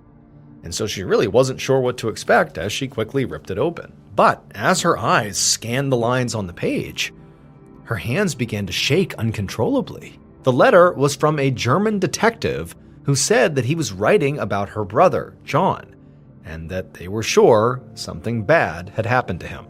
So John, Sandy's brother, had gone to Brazil almost a decade earlier to find the lost civilization of Akakor, and Sandy and her parents hadn't heard from him since he left. Now, during the first few weeks of John's trip, he'd written letters fairly regularly, but then his last message had come in late 1980, and after that, nothing.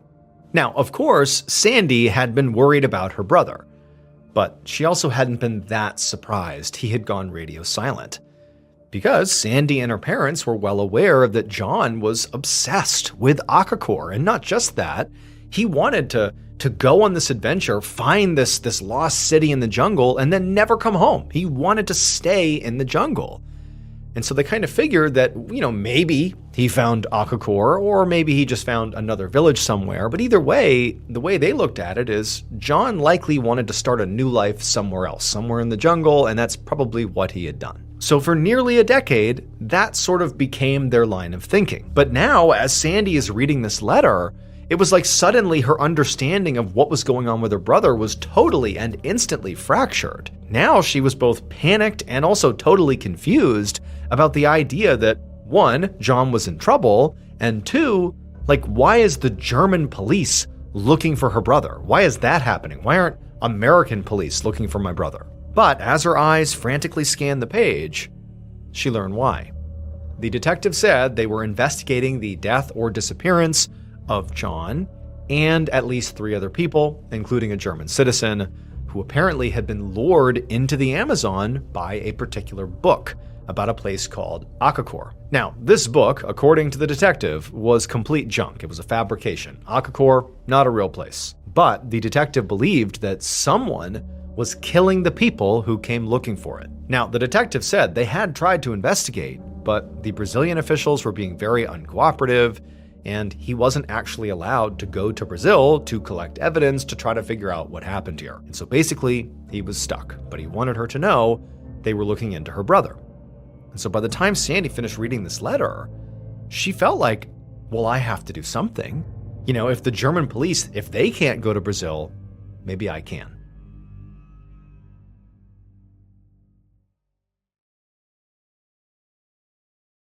Sure enough, later that same year, in June, Sandy arrived in the city of Manaus in the Amazon and checked into her hotel. She knew from John's letters from 10 years ago before he disappeared that this was the general area he had been. And so her plan was, sort of roughly speaking, to search the city, turn it upside down and see what she could learn. Now, obviously, this was a big undertaking. Manaus is a big place.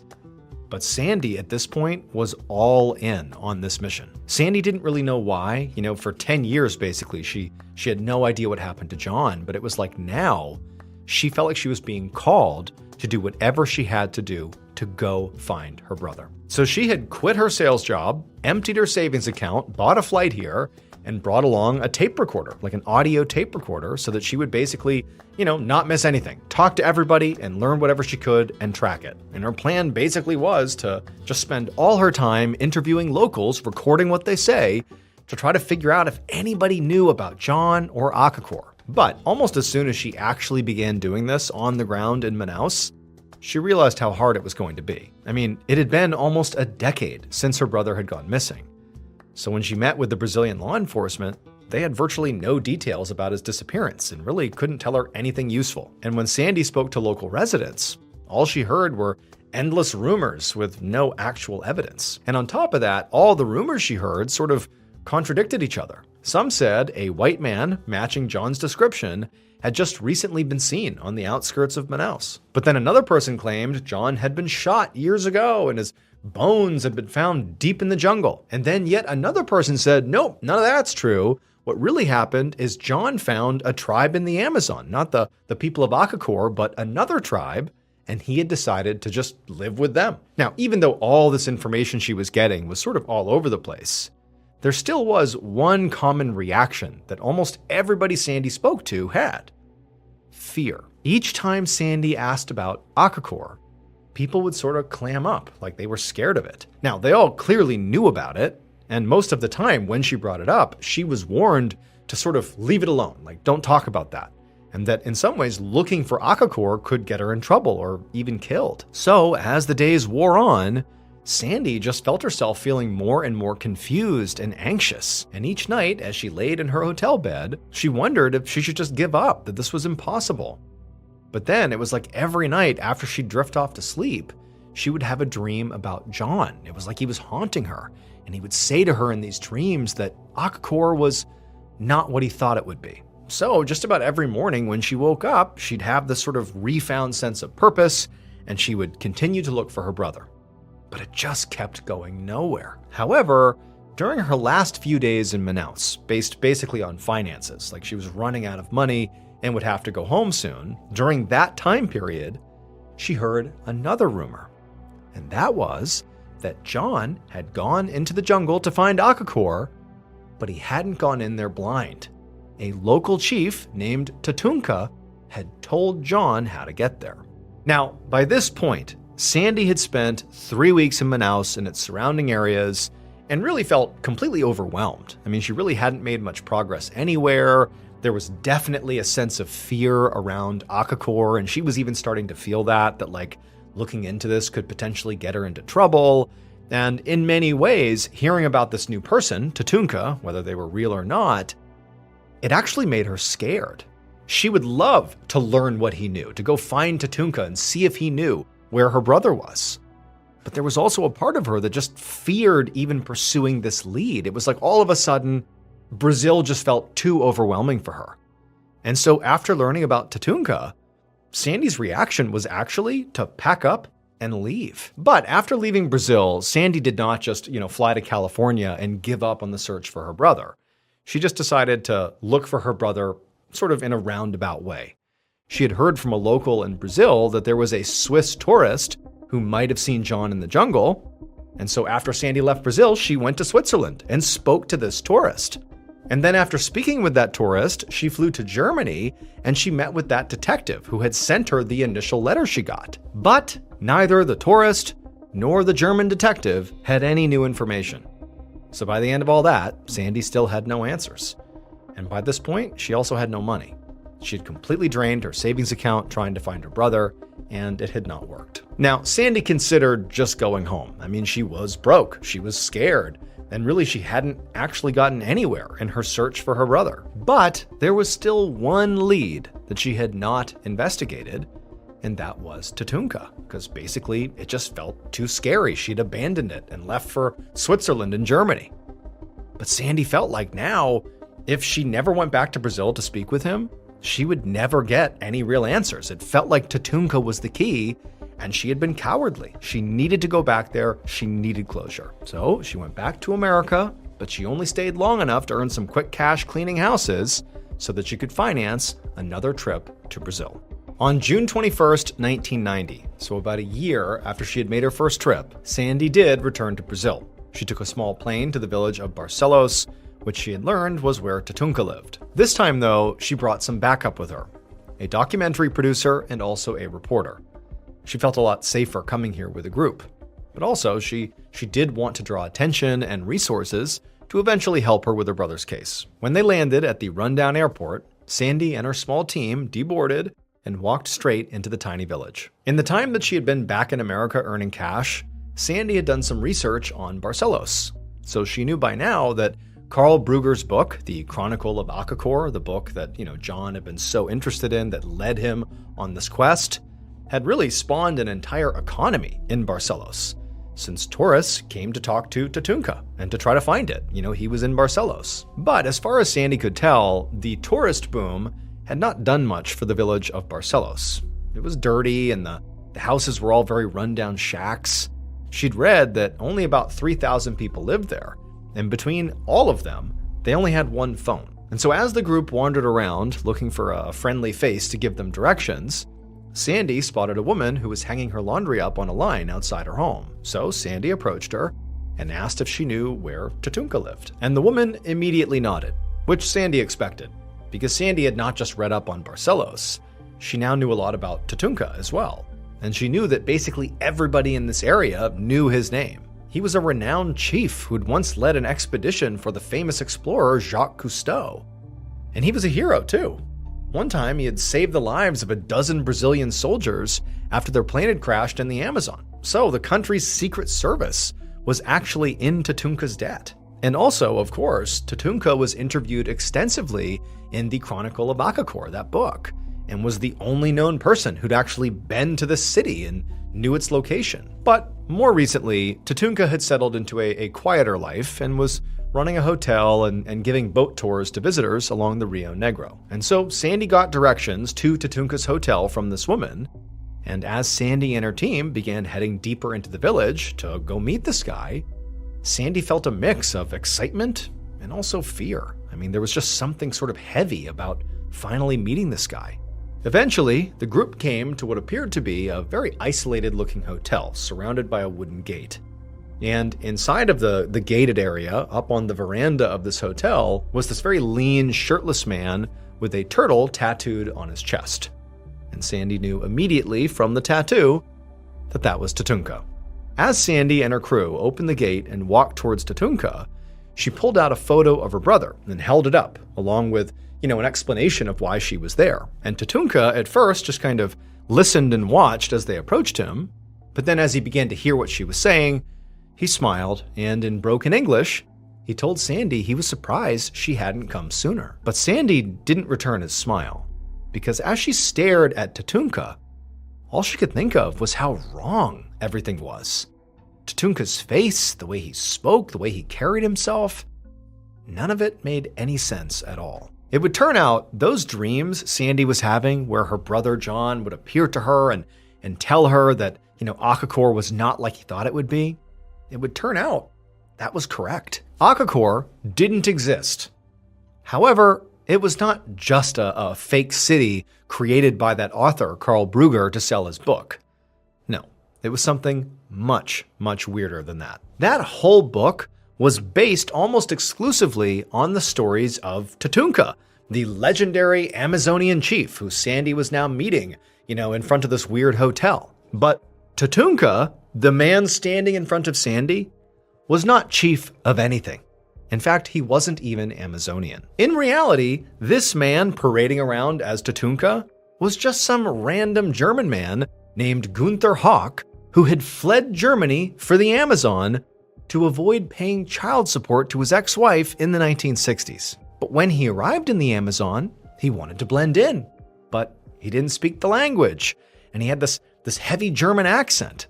So what do? Well, he created a whole made-up story about a long-lost civilization that he supposedly descended from, Akakor. The Akakor story was designed by this guy just to keep him from having to pay child support. The problem was, the Akakor story, the legend he created, worked too well. Gunther managed to convince local and even national authorities that he was an actual indigenous person.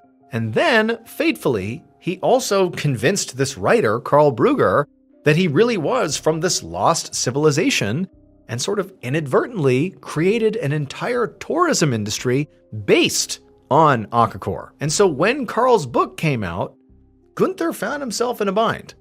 To keep his tourist revenue stream afloat, he had to keep pretending that Akakor was real and he knew where it was, while also never letting anybody get there. And both Sandy and the German police believe that to protect this secret, Gunther killed any tourists who insisted on actually visiting Akakor, including Sandy's brother, John Reed. Gunther Hawk has never been charged with murder and denies ever hurting anyone. John Reed's body was never found.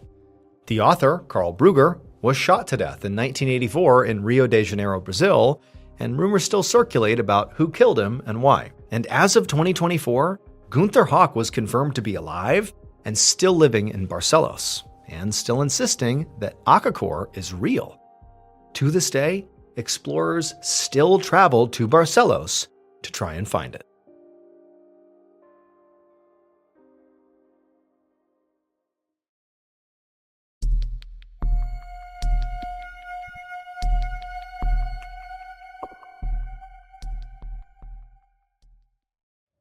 On the night of November 14th, 1994, 56-year-old DeWitt Finley drove his pickup truck up a snowy single-lane highway in the Oregon mountains. It was late, but DeWitt was incredibly alert, and it was taking every ounce of his concentration to not crash. It was snowing really, really hard, and the road was incredibly icy. Not to mention, DeWitt was towing a camper van behind his truck, and the van was sort of sliding around and causing DeWitt to feel really unbalanced as he drove. And so as he's driving along, white-knuckling here, all he could think about was how having taken this route was such a bad idea. So DeWitt was a traveling salesman, and he sold fancy camper vans, which was why he had one on the back of his truck, to drive it around from city to city and to show it off to potential new customers. He'd just been in the Oregon coastal town of Coos Bay and was now driving to Grants Pass, which was in the southern part of the state. Now, the drive should have only taken about 2.5 hours, but DeWitt had decided to take a longer, more scenic route that cut through the mountainous national forest. Except that now, instead of experiencing a tranquil, peaceful drive with lush, stunning Oregon scenery, he was stuck in a snowstorm and fighting his way up a steep, heavily forested slope with a cliff on one side. Now, for just about anybody, this would be a harrowing experience. But for DeWitt, he was especially out of his element. He was from sunny Los Angeles, California. He never drove in conditions like this. And he had only very recently moved to Montana this past summer with his fiance and 2 kids. And while Montana did have some harsh winters, he hadn't experienced them yet. So this was like really a novel experience. But DeWitt was a very religious man. And so as this drive was spiking his heart rate and making him so stressed out, he's white knuckling his way up this pass, all he began to do was just quietly, internally pray. And for a time, this all seemed to work. Maybe the prayer was working. He was staying on the road. He was making his way. He thought, I'm going to get through this. But eventually, the truck began to slide on the slippery conditions, and DeWitt sort of panicked and hit the brakes as hard as he could, which caused the vehicle to slide even more. And then the next few seconds were just a blur of snow and darkness and trees. And then after what felt like an eternity, where he's thinking, oh my God, I'm going to go off the cliff, his truck slammed into a snowbank, keeping him from falling off the cliff. After that, everything went quiet and still. And for a moment, DeWitt just sat there, completely stunned. His heart was hammering in his chest and his whole body was vibrating with adrenaline. But after a few minutes, DeWitt calmed down enough that he was able to kind of assess the situation. Number one, he didn't go off the cliff. So that was a huge win. He survived. And then he checked himself out, and amazingly, he didn't appear to have any injuries. And also, from the inside, it seemed like his truck was okay too. Maybe he dinged up the outside, from hitting the snowbank, but it just seems like he slid off the road and he was basically okay. To DeWitt, this felt like a miracle. He immediately felt like all that praying he had done had worked. God was looking out for him and saved him. However, when DeWitt put his truck in reverse and attempted to drive out of the snowbank, his tires just spun. They couldn't get traction. And so he realized, yeah, I survived the crash, but I may not be able to move. And I am up in the middle of the wilderness of the Oregon mountains. It's snowing like crazy. Like, what do I do? Also, it's the middle of the night. He doesn't have a phone, doesn't have a radio, so he has no way to call anyone for help. He also wasn't expecting to be stuck, by the side of the road, so he didn't have food or water or really any provisions. And he also hadn't seen another vehicle for a really long time. So he had no idea how frequently people use this road, especially in the winter. And also, he wasn't even supposed to be on this route. So if anybody went looking for him, they wouldn't look here. However, just as, panic began to overwhelm him, DeWitt took a deep breath, said another prayer. God had already saved him once, and DeWitt just had to trust that he would do it again. Somehow, DeWitt was able to calm down enough, maybe it was his faith, that he was able to sleep. However, when he woke up, it was clear, one, it's still snowing outside, but worse, it had been snowing clearly all night because his truck was now way more buried in snow. The snow literally made it all the way up to the edge of his window. It's like multiple feet of snow out there. And so DeWitt, he turned his car back on and he threw it in reverse again, seeing if maybe now he'd be able to back out, pretty unlikely, but as soon as he hit the accelerator, the tires clearly spun, he didn't move. Now, it was daylight, and so he's thinking, okay, maybe now I can look around and see a house, a building, or some sign of life somewhere in the distance, just to give me a sense of how close I am to other people. But when he looked out his window, all he could see in every direction were trees and snow. He actually couldn't even see the road anymore and had no idea where it was since he'd gotten all turned around during the crash. And so he's just like in this whiteout, basically. And so DeWitt, at this point, was trying his best not to panic. And so instead, he focused on, what do I have? What supplies do I have right now? And he sort of began looking around the inside of his truck. And he found he actually had a lot of useful stuff in here. There were some cushions and a sheet, so he could make a bed for himself to curl up in. And he could also use the truck's heater to keep himself warm and to melt snow for drinking water. He'd obviously just have to be, careful not to burn too much fuel. Also, DeWitt had the camper that was attached to the back of his truck, which you would think would be great for a situation like this. You can just live in the camper until you get rescued. Except DeWitt knew this was not really a real camper. It was a demo model. It was unfurnished, there was no heat, no supplies, nothing. It was really just a shell, so not that useful. But once DeWitt was done doing this mental inventory, even though in some ways he had basically realized, I have very little, he actually felt a sense of calm come over him. He felt like, what? I have enough to keep me alive for a while, and in that time, I'm going to be found. and so he would just leave it up to God to save him once again. 2 days later, the storm finally let up. But even with the now clear weather, the snow didn't melt. And then soon after that, another storm came and dumped more snow and ice all over his truck. Also, during this time frame, DeWitt didn't see any other cars or trucks or plows. So he had a feeling that the road he had crashed on was now so clogged with snow, it wasn't even usable. But even though at this point DeWitt was extremely hungry, I mean, he had no food, it's been several days here, he also was warm and dry inside of his truck. And critically, he was also hydrated. He'd been drinking plenty of melted snow. So he was, surviving as best as he could. And then also, to ward off all the negative, intrusive thoughts about what could happen to him out here, DeWitt had begun to pass the time by meticulously crossing off the days in his yearly planning calendar and also writing letters. DeWitt always carried around pen, paper, and envelopes inside of his work bag, which he obviously had with him. So he had begun writing to the people he loved, his fiancée, his sons, and even to his boss to explain what had happened and why he had missed work. And in each letter, DeWitt did not sound scared or sad. In fact, if anything, he seemed rejuvenated. He seemed happy. He would reflect on how much love and joy was in his life and how lucky he was to have that. And he would tell the people he was writing letters to, like his fiancée and sons, that he really wasn't worried. He knew he was going to be okay because God was clearly looking out for him. The days turned into weeks, but DeWitt continued to stay warm and basically comfortable and alive, even without any food. But DeWitt believed that his hunger actually was a sign that God was looking out for him. DeWitt had no idea how long somebody could live literally without eating. But after 2 months, DeWitt had tracked the days in his calendar. 2 months had gone by. DeWitt felt like, I should be dead. I haven't eaten in 2 months. But he wasn't dead. And he felt like that was a sign. God was keeping him alive for his eventual rescue. It has to be.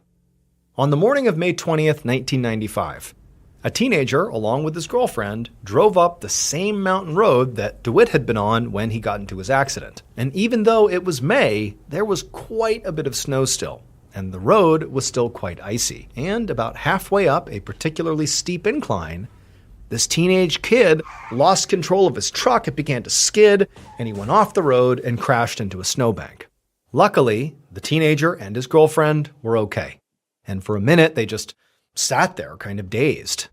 And then the driver put the car in reverse and tried to move, but the car wouldn't move. The tires just spun. So eventually, the teenager climbed out of the car to examine his vehicle to see if there was serious damage here or if he was just stuck in the snow. But when he did this, when he climbed out of his vehicle, he looked just up the road a ways, and off the side of the road, basically equal to where he was relative to the road, was another vehicle. It was a pickup truck with a camper attached to it that was clearly half buried in the melting snow. And so the teenager told his girlfriend that he was going to go take a look in case, somebody else had a wreck and they needed help. So this kid, he leaves his girlfriend and he hikes over to the truck. And when he gets there, he can't see inside of it. It's covered with too much snow. But he brushes off some of the snow, revealing one of the windows into the truck. And he looked in, and for a second, he couldn't quite see what was in there. But then eventually he saw it. And when he did, he just gasped and backed up. After DeWitt crashed, he was certain he was going to be rescued. He knew he was in an isolated part of this mountain. I mean, he clearly knew that, but he really believed that God was going to save him. He felt like it was God who kept him from going off the cliff, and now God was going to intervene and save him, that somebody was going to show up and rescue him, effectively because of God. So because of that belief, because of how strongly he believed that, DeWitt did not get out of his truck. I mean, he got out maybe to use the bathroom, but for the most part, he stayed in his truck. And unfortunately, had he just gotten out and really looked around, he would have seen there was actually a paved path that, due to the way the winds whip on that side of the mountain, the snow doesn't stick to the ground. And so even with a huge snowstorm, he would have seen a black paved path going down the mountainside, and he could have walked it down to civilization, and it would have saved him. But DeWitt was so convinced that if he just waited here, somebody would save him because God was going to save him again. He just didn't leave his truck.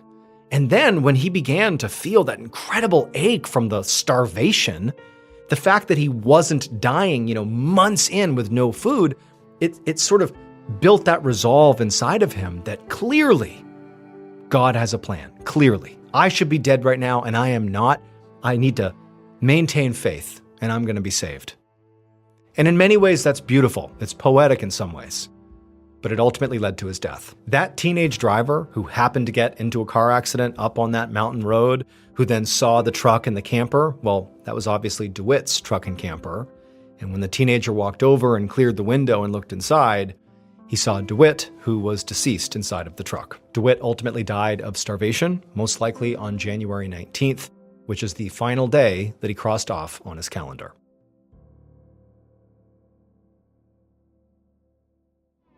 Thank you so much for watching today's episode. Let me know what you thought of it in the comments below. And remember, we have a whole playlist of Places You Can't Go episodes ready for you to binge right now. So go ahead and click here and give them a watch. All right, until next time, see ya. Today, I'm going to tell 2 totally insane medical mystery stories. But before we get into those stories, if you're a fan of the strange, dark, and mysterious delivered in story format, then you've come to the right place because that's all we do, and we upload once a week. So, if that's of interest to you, the next time the like button is feeling down, give them a Jack-in-the-Box toy to cheer them up. But make sure you don't give them a normal Jack-in-the-Box. Instead, give them one that's filled with angry hornets. Also, please subscribe to our channel and turn on all notifications so you don't miss any of our weekly uploads. Okay, let's get into today's stories.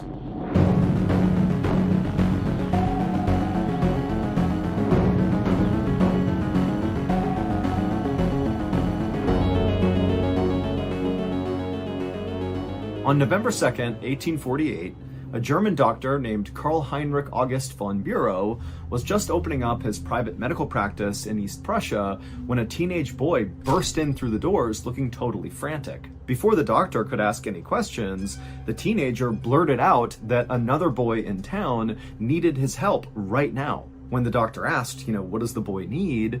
The teenager would say, well, the boy is honking like a goose. For a second, Dr. von Bureau thought this might be a joke, but then he saw the look on the teenager's face, and he could tell he was very upset and very serious. So the doctor grabbed his bag, and he ran outside with the teenager, and they hailed a horse and carriage, and they told the driver to hurry up.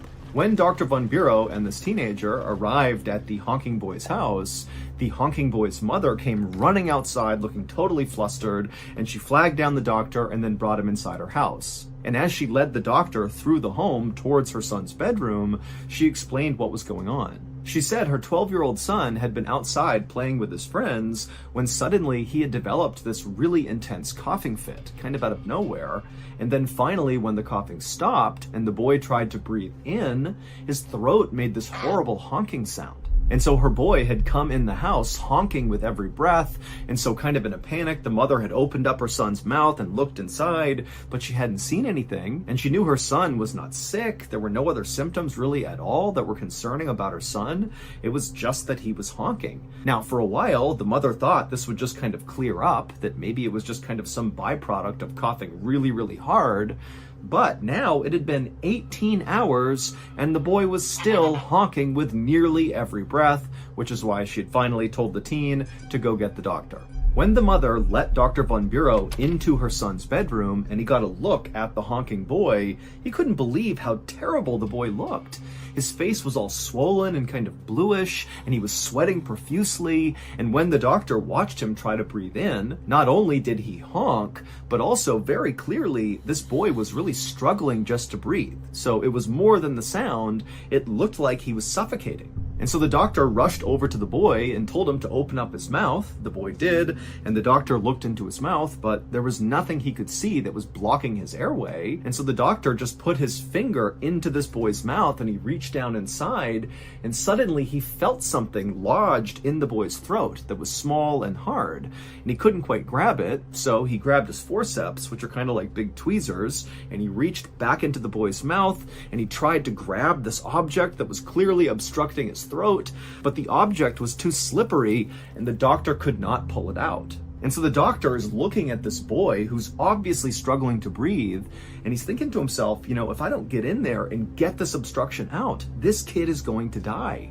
And so the doctor made a decision right then and there to perform an emergency tracheotomy, which is a surgery where you basically cut a hole in someone's neck in order to create a hole in their throat to let air go in. But in this case, the doctor was just opening up his throat to try to get to this object. And so the doctor pulled out his scalpel and he performed the tracheotomy on this boy. He opened up his throat, and when he looked inside the hole into this boy's throat, he saw the obstruction. It was like this pink, small, hard object. And so the doctor just reached in, scooped it with his finger, and pulled it out. And right away, the boy could breathe again. He was not honking anymore. It was obvious that this fixed the problem, but the doctor and the mother are just looking at this object in the doctor's hand, having no idea how to react to this because it made no sense. The object that was trapped in this boy's throat that was making him honk like a goose was a literal goose's larynx. The larynx is a hollow tube in your throat that helps you make sound. In humans, we call it the voice box. And right before this boy began honking, he was playing a game with his friends that involved taking recently severed goosenecks and blowing through them like they were trumpets. And at some point, as this boy was doing it, he began to cough for some reason, and on the inhale, during one of these coughing fits, he had this gooseneck in front of his mouth, and so when he inhaled suddenly, he inhaled the goose larynx. And so that was why he sounded like a goose. He literally had a goose's voice box in his throat. Luckily, the honking boy would make a full recovery. If you're watching this video, then chances are good you are a fan of the strange, dark, and mysterious. And if that's true, then you're in luck. Because we, Ballen Studios, just released a brand new strange, dark, and mysterious podcast called MrBallen's Medical Mysteries. Each week, we'll explore new, bizarre, unheard of diseases, miraculous recoveries, strange medical mishaps, and everything in between. And like all other shows that I host, each episode of Medical Mysteries will end with a big plot twist. MrBallen's Medical Mysteries is available on all podcast platforms, and it is 100% free. But if you happen to listen to it on Amazon Music, you can listen to an entire batch of 8 episodes at once, because we release them 8 at a time on Amazon Music.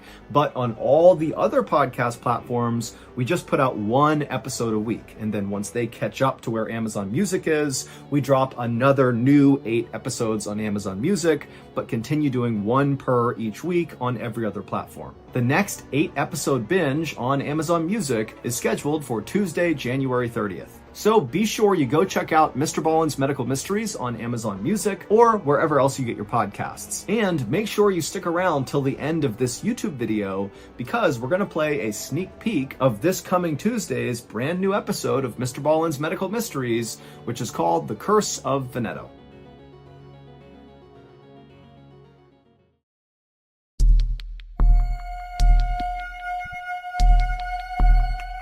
On the afternoon of February 1st, 2013, a retired Army veteran named Robert Smith limped his way into the emergency room at the Veterans Affairs Medical Center in Washington, D.C. Robert checked in at the triage desk, but then instead of sitting down with the rest of the patients who were waiting, he leaned up against the wall and just grimaced. Robert was in his late 60s, and up until just a few days ago, he felt like he was in the best health he had been in since leaving the service. Robert had gotten a kidney transplant a year and a half earlier, and after getting that operation, he really wanted to make sure he stayed healthy, and so he had been going on regular walks and eating healthy, and so really he was doing great. But a few days ago, Robert had noticed this throbbing pain in his right hip that was shooting pain all the way down his right leg.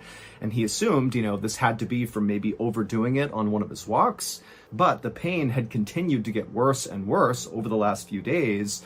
And so that was why he was finally here at the hospital. A nurse eventually called Robert's name, and so Robert, he came off the wall and hobbled over to her, and she led him down a hallway into an exam room. Once they got inside the room, the nurse would take Robert's vitals, which were all normal, and then after doing that, she said she was going to go out and get the doctor. A couple minutes later, the doctor walked into the room and she reviewed Robert's chart and talked to Robert about his symptoms. And then afterwards, she concluded that very likely what Robert had was something called sciatica. Sciatica is pain caused by pressure on the sciatic nerve, which travels from the lower back down each leg. And while sciatica is definitely very uncomfortable and very painful, it's not usually a big deal, and it typically clears up on its own without treatment. And so the doctor told Robert that he should just go pick up some ibuprofen, so over-the-counter pain medication, and take that every couple of hours and just wait for this thing to pass, and then he'd be fine. And so Robert was totally relieved. He thanked the doctor, he thanked the nurse, and then he left and headed back to his home. But despite doing what the doctor said and taking pain meds and just kind of taking it easy, the pain in Robert's leg did not go away. And then on the morning of February 4th, so 3 days after Robert's trip to the ER, he woke up and not only was his right hip and leg still sore, but now when he tried to stand up, he couldn't put any weight on his right leg. It just felt too weak and it was kind of tingly. Something just felt off about it. And also Robert felt very nauseous. And so Robert told himself that, maybe what was going on here is he was taking too much ibuprofen and it was upsetting his stomach, and maybe it was also affecting his leg negatively or something. He didn't know. And so that day he just sat on the couch and watched TV trying to tell himself that he was okay. It's just sciatica, take a little less pain meds and you'll be okay. But that didn't work, because the next day when he woke up, he was in even worse shape. Now, he not only had this pain and weakness in his right leg, and he had nausea still, but also he now had this new pain in his abdomen that was located right around where the scar was from his kidney transplant, and Robert was also starting to spike a fever. And fevers in transplant patients are a really big deal, because a fever in a transplant patient could mean an infection. People who get transplants are then given medication that keep their bodies from rejecting their new organ or organs. This medication works by basically suppressing that person's immune system. This prevents the body from mistakenly attacking the new organ, but it also means that if their body gets a real infection, they will have a really hard time fighting it off, because again, this medicine is basically stopping the immune system. And so when Robert saw he had a fever in conjunction with these other symptoms that were not going away, he knew he had to go back to the hospital, because obviously this was not just sciatica. Robert was too sick and weak to drive himself to the hospital, so he asked his neighbor to drive him. And as they were driving to the hospital, Robert basically sat in the passenger seat, rocking back and forth, not saying anything because he was so uncomfortable. And the neighbor, the whole time they're driving, they just kept looking over at Robert, because not only did Robert look totally miserable, but also Robert was sweating profusely, like so much so that it looked like he had just sprinted a 5K. I mean, he was drenched in sweat.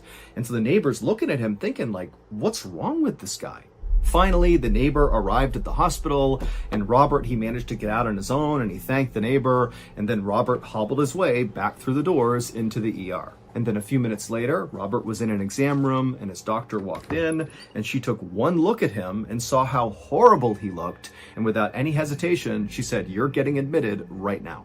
It was clear to Robert's doctors that he had some kind of virus or infection that his body was trying and failing to fight off. When they tested his blood, they saw his white blood cell count was elevated, which is a sign that the body's immune system is launching some kind of a response. But the doctors didn't know what his immune system was responding to. Even though Robert had this acute pain in his abdomen around the site of the kidney transplant, his kidneys seemed to be working just fine. And so whatever was going on with him didn't seem to be linked to his transplant. The profuse sweating did seem pretty odd, but considering Robert had a really high fever, it wasn't totally inexplicable. So basically, Robert's symptoms were weird, but kind of generic. They didn't tell the doctors specifically what was wrong with him. They just knew something was wrong. So they just hooked Robert up to an IV and began administering a broad-spectrum antibiotic, which is something that treats a whole variety of different infections. And then after that, the doctors just began testing Robert over and over and over again for all these different things that could be the cause for his illness. But every test they ran came back negative. And at the same time, over the couple of weeks that they ran all these tests, Robert just kept getting sicker and sicker and sicker. His fever wasn't going away, he was still sweating profusely, his blood pressure was all over the map, and he had even begun drooling almost uncontrollably to the point where he didn't even speak because he was so embarrassed about it. But to the doctors, the scariest symptom that Robert was now showing 2 weeks into staying at the hospital was he was starting to act really confused. Like he didn't know where he was, he didn't know why he was there. And so that told the doctors that, whatever his body was fighting, it had made its way up into his brain. And so the doctors knew, Robert did not have much time left, but they had tried every test they could think of, and Robert had tested negative for all of them. And so, as kind of like a Hail Mary, because they had nothing to lose, the medical staff decided to just start testing Robert for basically completely random diseases that he almost certainly did not have. But basically, if any of these illnesses had a symptom that Robert had, they would test him for it. And all these tests came back negative, except for one. On February 22nd, so 17 days after Robert had been admitted to the hospital, this test came back positive, and when the doctors saw what he was testing positive for, they immediately assumed this has to be a mistake. There is no way he has that. However, the only way to truly confirm that diagnosis was to literally cut into Robert's brain, which would kill him. And so obviously they were not going to do that. So the doctors basically just had to take this diagnosis at face value, and they tried giving various medications to Robert, but it was obvious none of them were working. And so the doctors felt like there wasn't much they could do, and they just began focusing instead on keeping Robert comfortable. And then finally, on February 27th, so 22 days into Robert's stay at the hospital, he would die from this mystery illness. During Robert's autopsy, the medical examiner was able to perform that test that doctors could not perform on him when he was alive, and that was to cut into his brain. And when the doctor cut into his brain, he saw very clearly, without a shadow of a doubt, that yes, Robert really was positive for that very, very rare virus, and it absolutely is the thing that killed him. But this was not the end of the case, because the virus that killed Robert was not just rare, it was also highly contagious, which meant the doctors needed to figure out how Robert got this virus to protect other people from getting it too. But the staff at this hospital knew they were not equipped to lead this investigation, and so they handed the case over to the Centers for Disease Control, or the CDC, which is the world's leading disease tracking agency. Investigators for the CDC began looking into Robert's case a couple of days later. They sifted through the days and the weeks leading up to Robert's hospitalization in an effort to try to retrace Robert's footsteps to figure out what made him sick. Now, they didn't have any leads. The only thing they agreed on was that very likely, even though Robert had that pain around his scar where the transplant was, that very likely the transplant did not have to do with whatever killed him, because Robert's kidney had been working fine and his transplant had happened 17 months earlier, and typically complications from transplants will happen much sooner. And so they basically had ruled the transplant out as being the cause. But one of the CDC investigators decided to look into the transplant file anyways, just to see if maybe something got missed, or if maybe there was some detail about the donor that was relevant to what happened to Robert. And so this investigator got the file and began going through it. Robert's donor's name was William Edward Small, and at the time of his death, he was 20 years old and serving in the Air Force. Now, none of that stood out to the CDC investigator, but William's cause of death definitely did. Even though it really did not appear to have a connection to Robert, it was just so weird and unexpected. The CDC investigator would read that back in September of 2011, William was out fishing in the Gulf of Mexico, and he caught a fish, and he ate that fish, and it gave him something called ciguatera poisoning. Ciguatera poisoning is something you get when you eat a fish that contains microalgae toxins. And so William, he ate this fish that was contaminated, and not long after that, he had died.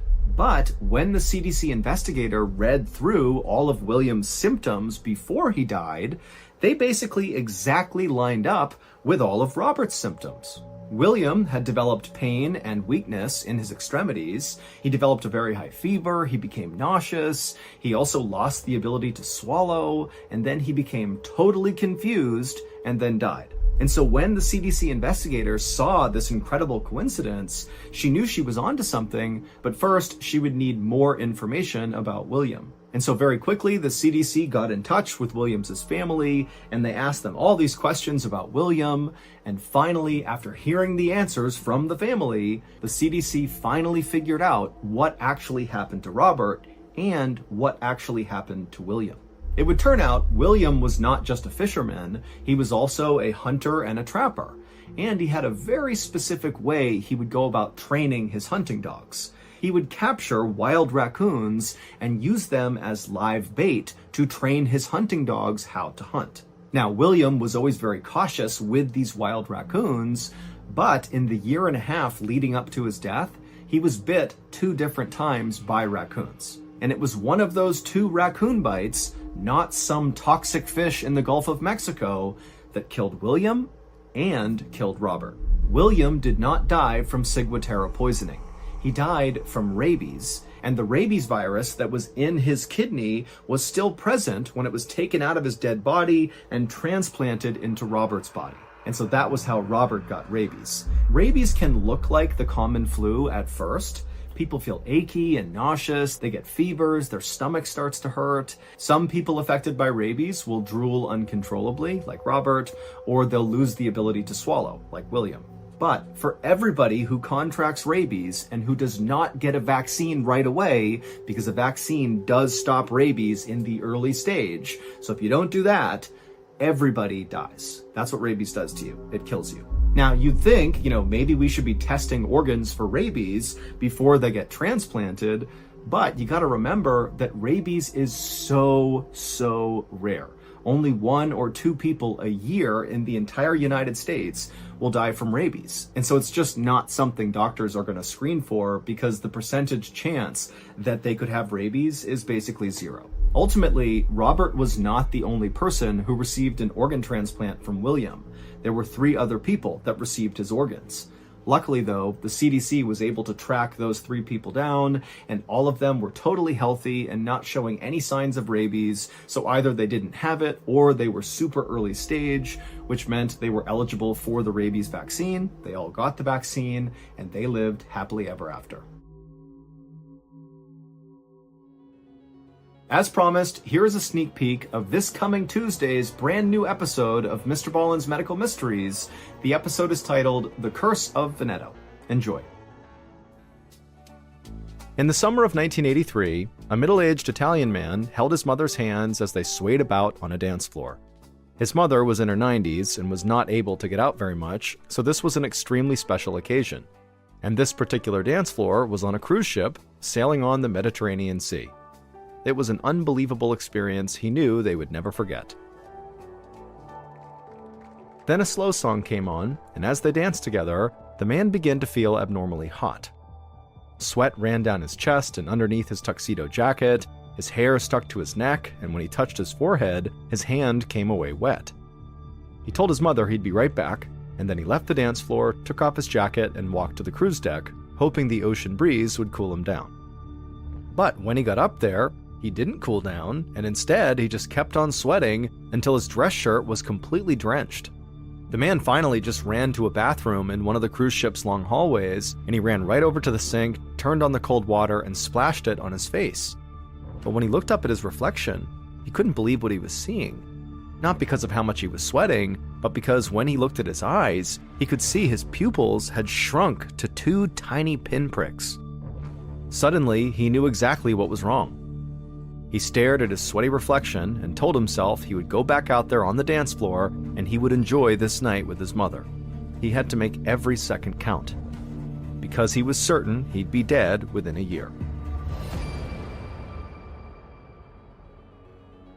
So that's going to do it. I hope you enjoyed the sneak peek. Go check out Mr. Ballen's Medical Mysteries on Amazon Music or wherever else you get your podcasts. Wait, don't go anywhere. If you're looking for more strange, dark, and mysterious videos, click here.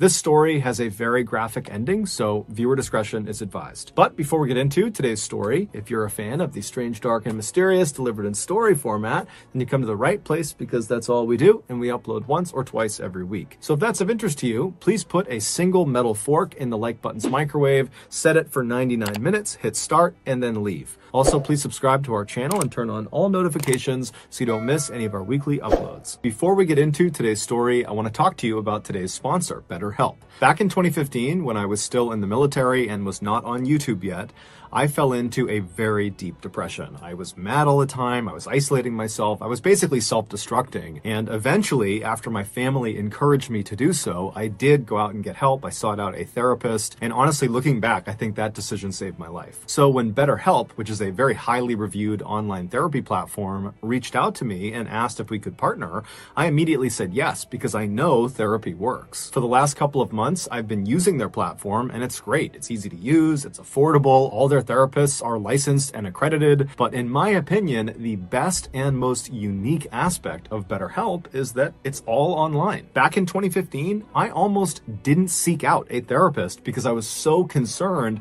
about physically walking into the therapist's office and having someone who knows me see me walking in and judging me. But with BetterHelp, you can get the help you need from the comfort of your home and in total anonymity. Sign up is super easy. You just fill out a questionnaire, and then right away, a therapist gets in touch with you, and they set up a time to talk to you within 48 hours. And if you want to change your therapist at any time, it's free and very easy to do. So if you think talking to someone could benefit you like it benefited me, then go to betterhelp.com/MrBallen. That's better, H-E-L-P. And if you sign up using the Mr. Ballen link in the description, you'll get 10% off your first month. Okay, let's get into today's story.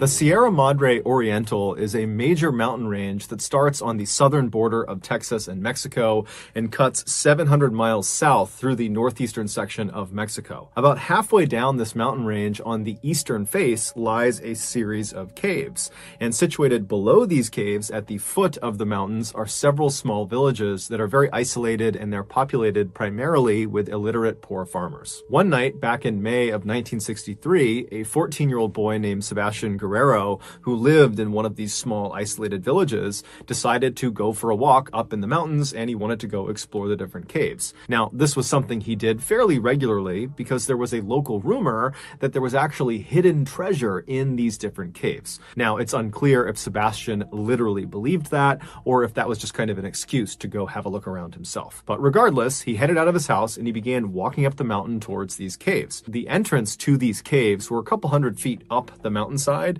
and then each of the various entrances, which ranged in size from fairly small to enormous, were spread out a couple of miles in each direction. So Sebastian starts walking up the mountain towards the first entrance he can see. It's dark outside, he's got no flashlight, he's just walking up, and as he's walking, he notices off to his right, fairly far away from where he was, there was light coming out of one of the cave entrances. And he had never recalled seeing light coming out of any of these caves. Nobody ever went in these caves, especially not at night. And so his interest was piqued, and he decided he would kind of abandon his original plan to just kind of look around near his village, and he would actually walk all the way over to that lit up cave and see what was going on. So he turned right and began kind of walking uphill at an angle in the direction of this lit up cave. And so as he's walking, he's getting farther and farther away from the village where he lives, and he's starting to hear sounds coming out of this lit up cave entrance. It sounds like a person potentially, either they're laughing or they're screaming. He doesn't really know.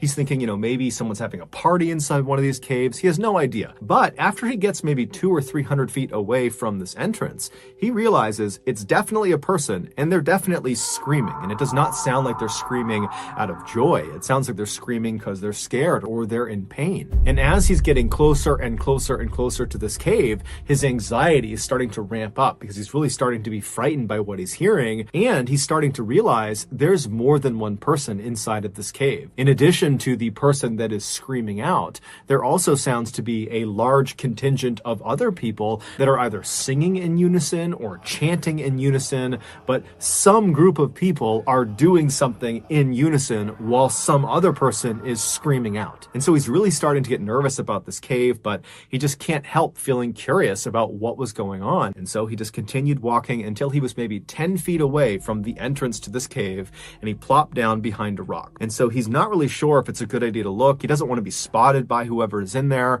but finally he kind of works up the courage. He takes a deep breath and he slips out from behind the rock, and he goes right to the edge of this big opening, maybe 10 foot across opening, and he peeks his head right around the edge of the opening, and he looks inside, and what he sees causes him to just freeze in terror. Then his survival instincts just kick in, and he turns and he starts running down the mountain away from this cave. He has no idea if he's been spotted or not, but he's sensing that someone could be chasing him, and so he is just running as if his life depended on it. And he would not run back to his village. Instead, he would run nearly 10 miles to the nearest police station. And when he gets there, he busts through the front doors and he's totally hysterical. He's drenched in sweat, and the police officers are totally caught off guard, and so they're trying to tell him to calm down. And so Sebastian finally would kind of compose himself, but then he just was not able to describe what he had seen inside of this cave. Whatever he had seen, he knew it was bad, but the words were just escaping him. And so the way he described it to police was he basically thought he saw vampires. And as soon as he began describing vampires to the police, they're thinking to themselves, okay, I don't know what's going on with this kid, but this just cannot be serious. And so they consoled him and kind of calmed him down and said, look, kid, I don't know what you're talking about. If there's any news that comes out of something happening in the cave that's bad, I'm sure we'll hear about it and we'll follow up. But for now, we're just going to bring you back to your village. And so at this, Sebastian was really frustrated, and he was kind of pleading with the police, like, no, you got to take me seriously. There's something bad happening in this cave. Someone could be hurt. Someone could be dying. I don't know, but you got to go to this cave. You got to go see what's going on. But the police at this point, they're just not really interested. And so they ultimately do just drive him back to his village. And so he goes back into his home. The police go back to their station, and everyone just kind of goes to bed for the night. The next day, when Sebastian wakes up, he just can't shake what he saw inside of that cave. And so he would once again run back to the police station. And when he got there, he began pleading with the police, like, you gotta go see what's inside of this cave. I'm telling you, there's something awful in there. And this time, one of the police officers, his name was Luis Martinez, he would say, okay, kid, bring me to this cave and I'll have a look around. And so Luis and Sebastian, who was very grateful, they left the police station, they hopped in a police car, and they took off. And then later on in the day, the other police officers, who were not really paying attention to this cave thing, they realized that Luis and the boy had not returned yet, and Luis had not checked in via his radio. And so at some point in the afternoon that day, the other officers began calling out to Luis. They began calling him on his radio and trying to figure out what's going on, but he wasn't responding. And so the police thought that was odd, but they thought, you know what, I'm sure he'll be back soon. There's got to be an explanation for this. But the rest of the day would go by without Luis reaching out to them, and he didn't return with the boy. And so by that evening, the other officers were genuinely concerned that, something bad had happened to their colleague. And so they tried calling Luis a few more times on the radio. It didn't work. And so the officers, they made their way over to Sebastian's village, and they found Sebastian's family, believing that, maybe the boy was back and he could give some insight into where Luis went. But when they talked to Sebastian's family, they would say, hey, he's not back yet either. And so both Sebastian and Luis at this point have not talked to anyone all day, and they are missing. And so the police at this point, they realize this is an emergency. They need to figure out where these two went. And so they were kind of understaffed. And so they contacted the Mexican army, and they explained, we're missing one of our colleagues. We're missing a child from this village. And so the Mexican army would actually send out a military unit to assist them in going and finding these two people. And so the unit, they show up later that night, and the police and the Mexican army, they head out to where this cave was. And when they saw what was inside the cave, it would shock the world. To understand what was found inside of this cave, we need to go back 6 months to December of 1962. That month, two brothers, Santos and Cayetano Hernandez, who made their living basically traveling around Mexico, stealing from people and swindling people, they decided they were going to pull off their biggest heist yet. they were going to rip off an entire town. Their plan was to go into a small, fairly isolated village that was populated primarily with poor and illiterate people, and they would go in there and they would convince the villagers that they, the brothers, were actually prophets of an exiled Incan god, and if these villagers did everything they said, they would make them rich. And so the village the brothers identified as their target was a place called La Yerba Buena, which was located right at the foot of the Sierra Madre Oriental, right below where that cave was that Luis and Sebastian went to investigate. And La Yerba Buena was exactly what the brothers were looking for. It was home to only about 20 families that were all very poor and illiterate, and they were very suggestible. And so right before the new year, the Hernandez brothers strolled into La Yerba Buena, and they put on this very dramatic show explaining how they were the prophets of the Incan god. And these two brothers, they were very charismatic and they were excellent salesmen. And so they really sold the lie.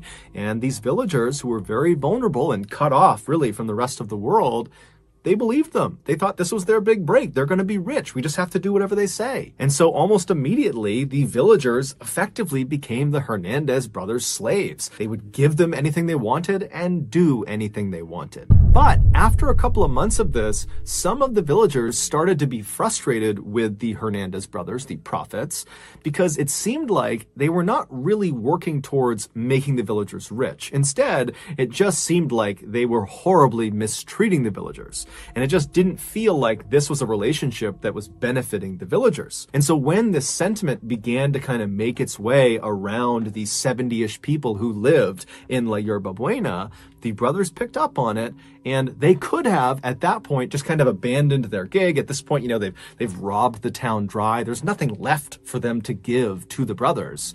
But for whatever reason, the brothers decide instead to salvage their operation. And so the brothers, they leave the village and they go to a city that's relatively close by, and they recruit this young woman named Magdalena Solis. She was a prostitute, and they tell her, hey, we have this con we're doing in La Yerba Buena where we're pretending to be prophets of this Incan god, and they're starting not to believe our lie, and so we need you, if you're willing, to come with us and pretend to be an actual Incan goddess. And so when you show up, they'll know that we were serious, that we have a direct line to the Incan gods and goddesses, and they'll believe us again, and they'll fall back in line. And so Magdalena, she likes the idea of participating in this con, and so she agrees to do it in exchange for some money. And so she, along with the Hernandez brothers and Magdalena's brother, his name was Eliezer, and he functioned as her pimp, those four people, they went back to Yerba Buena, and when they got there, the Hernandez brothers snuck Magdalena past all the villagers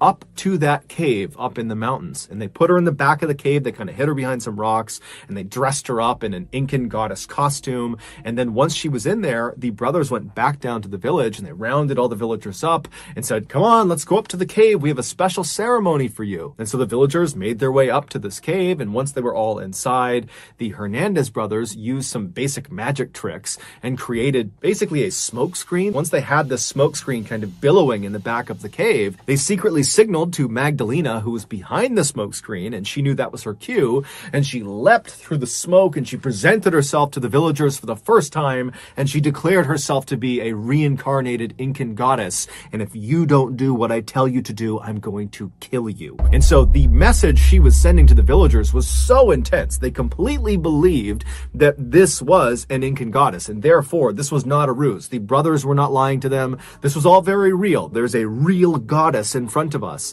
And so they immediately fell right back in line. The plan worked exactly as the brothers wanted it to. However, there was an element of their plan they could not possibly have accounted for. And that was what Magdalena did next. Even though Magdalena was fully aware that what she was getting herself into was an act, it was a con, it was not real. Despite that, as soon as she jumped through the smoke and was standing in front of the villagers for the first time and saw the looks on these people's faces as they stared up at her, and she saw their reverence for her, it had this profound impact on her. This is a woman who's never had control in her life. She's been a prostitute since a young age, and here she is, the most powerful person in the room, and it's not even close. And it got to her head. And so when she left the cave that night, She literally believed she was a reincarnated Incan goddess, and she was not a merciful one. Within the first few days of her stay at La Yerba Buena, Magdalena used threats of violence on the villagers to completely take over the village. She very easily supplanted the Hernandez brothers at the top of the power structure. Now, the Hernandez brothers probably were quite surprised to see this happen because they were expecting Magdalena to play more of a prop role to keep them in power, not the other way around. But ultimately, they kind of just went along with it because through Magdalena's control over the villagers, they were able to continue to exploit the villagers. And so they were getting what they wanted out of this relationship. Within a few weeks of being in La Yerba Buena, Magdalena was not only abusing every villager in every horrible way imaginable, she also was becoming completely delusional. She convinced herself that in order to survive, she needed to start drinking blood. And so she demanded all the villagers provide her with blood, and so in fear of retribution, the villagers began slaughtering all of their farm animals and their own pets so Magdalena could drink their blood. For weeks and weeks and weeks, the horrible abuse Magdalena would dole out on the villagers would continue, and these blood rituals would continue. And then finally, sometime in April, 2 of the villagers decided, you know what? I've had enough. I don't believe Magdalena is actually an Incan goddess. I don't believe the Hernandez brothers are actually prophets. I think this is all a scam. And so they decided the way they would handle this is they were just going to flee the village. Now, somehow their plans to run away got out, and the Hernandez brothers found out about it, and they, in turn, told Magdalena about it. And when she heard the news, she immediately told everyone in the village to make their way up to the cave for a special ceremony. So all the villagers, including the 2 people that were planning on running away, they made their way up to the cave, and once everyone was inside, Magdalena walked to the front of the group, and she pointed at the 2 dissenters, the 2 people that were planning on running, and she demanded that the rest of the villagers kill them. And on the spot, all of the other villagers jumped on top of the 2 dissenters and they lynched them. They beat them to death in the cave. And then after these 2 people have been killed, Magdalena orders their bodies be strung up on these 2 pikes she had set up in the back of the cave because she knew what she was going to be doing up in this cave. And so after these 2 bodies were strung up on these pikes, Magdalena grabs a chalice and she walks over to these 2 bodies and she presses the chalice up against their bodies where they're bleeding from, and she fills it up and then she drinks from the chalice. And at this point, everything changed. Suddenly, Magdalena understood that it wasn't good enough to just be drinking animal blood. That was not enough to keep her, a goddess, alive. She now could only consume human blood. And so for the next several weeks, periodically, Magdalena would order everyone in the village to go back up to the cave for a blood ritual, which they all knew what this entailed. This no longer had anything to do with animals. This was human blood rituals. She would order them up and they would have no idea who was going to be the sacrifice. And so all these people, they get inside this dark cave, and then Magdalena shows up and she stands in front of them, and after kind of looking them over, she identifies her next sacrifice, and out of fear, the other villagers, who were the friends and family of the victim, would launch themselves on top of the chosen sacrifice and lynch them in the cave. And then afterwards, their body would be strung up on one of the pikes, and Magdalena would walk over with her chalice, she would fill it with blood, and she would drink it. And so this would go on and on for several weeks. And one of the most distressing aspects of these human sacrifices is that as she did more and more and more of them, Magdalena got it in her head that beating the sacrifice to death before consuming their blood was spoiling the blood in some way. And so what she began doing was she would have the other villagers beat the sacrifice into submission, and then she would have the sacrifice strung up to one of the pikes while they were still alive, and then she would carve their heart out while they were alive, and then she would drink their blood. So in May of 1963, when Sebastian, the 14-year-old boy, when he poked his head around and looked into that cave, he watched one of these sacrifices having their heart cut out. And he didn't know what to make of it, and so he ran to the police, and then the next day, he and the police officer, Luis Martinez, they would go back to the cave, and Magdalena and her cult would spot them, capture them, and drag them both into the cave, and both of them would be ritualistically sacrificed. They would have their hearts cut out, and Magdalena would drink their blood. When the police and army arrived in La Yerba Buena, it was a ghost town because all of the villagers had been ordered up to the cave where they had barricaded themselves inside with weapons because Magdalena probably knew there was going to be a big police response because one of their officers has gone missing out here. They're bound to be found out. And so when the police and the army reach the cave, there's this big shootout with all of the villagers. And during the shootout, the majority of the villagers are killed. Also, the Hernandez brothers, they're also killed in the shootout. And then after the shootout stopped, the police and the army would go into this cave and they would discover the pikes, the bloody pikes that are in the back of the cave with bits of human remains all over the ground. And then they would leave the cave and they would search the town and they would find the remains of Luis and Sebastian outside a particular shack. And then inside the shack was Magdalena and her brother Eliezer. They were still alive. They were trying to hide from the authorities, and so they would be arrested. It's believed Magdalena sacrificed and drank the blood of at least 15 of the villagers over a 6-week period. However, the only remains to be positively identified were Luis Martinez and Sebastian Guerrero. Ultimately, Magdalena and her brother Eliezer were sentenced to 50 years in prison, and all of the surviving villagers who participated in these sacrifices or who participated in the shootout with police and the army, they were given 30 years in prison. Amazingly, none of the villagers ever testified against Magdalena or her brother, despite the fact they were almost certainly offered reduced sentences in exchange for their testimony. Clearly, they were more terrified of the Incan goddess than they were terrified of the prospect of 30 years in prison. Although the exact date of when this happened is not known, Magdalena would eventually die behind bars. So that's going to do it, guys. If you got something out of today's episode and you haven't done this already, please put a single metal fork in the like button's microwave, set it for 99 minutes, hit start, and then leave. Also, please subscribe to our channel and turn on all notifications so you don't miss any of our weekly 1 or 2 video uploads. We are now selling merchandise like flannels and hats and sweatshirts and all sorts of stuff. If you're interested, go to shopmrballen.com. If you want to learn about upcoming deals and promotions for our shop, go to our shop's Instagram page. The username is shopmrballen. If you want to get in touch with me, you can direct message me on Instagram or on Twitter. My username for both platforms is the same. It's just Mr. Ballen. I also have a ton of content over on TikTok where my username is also Mr. Ballen. We also have a second YouTube channel just called Mr. Ballen Shorts where we post random short videos and lost episodes. We also have a Facebook page just called Mr. Ballen where we post condensed versions of the longer episodes you see on YouTube. If you have a story suggestion, please submit it to our subreddit just called Mr. Ballen. It's linked in the description below. So whether I see you on Instagram, Twitter, TikTok, Reddit, YouTube, Facebook, or some combination, just know that I really appreciate your support. And until next time, that's going to do it. See ya. Today, we're going to look at 3 places you can't go and people who went there anyways.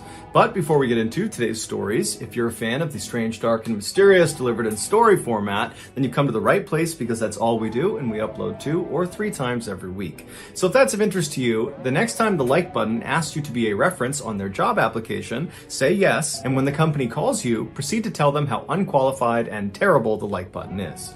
Also, please subscribe to our channel and turn on all notifications so you don't miss any of our weekly uploads. All right, let's get into today's stories.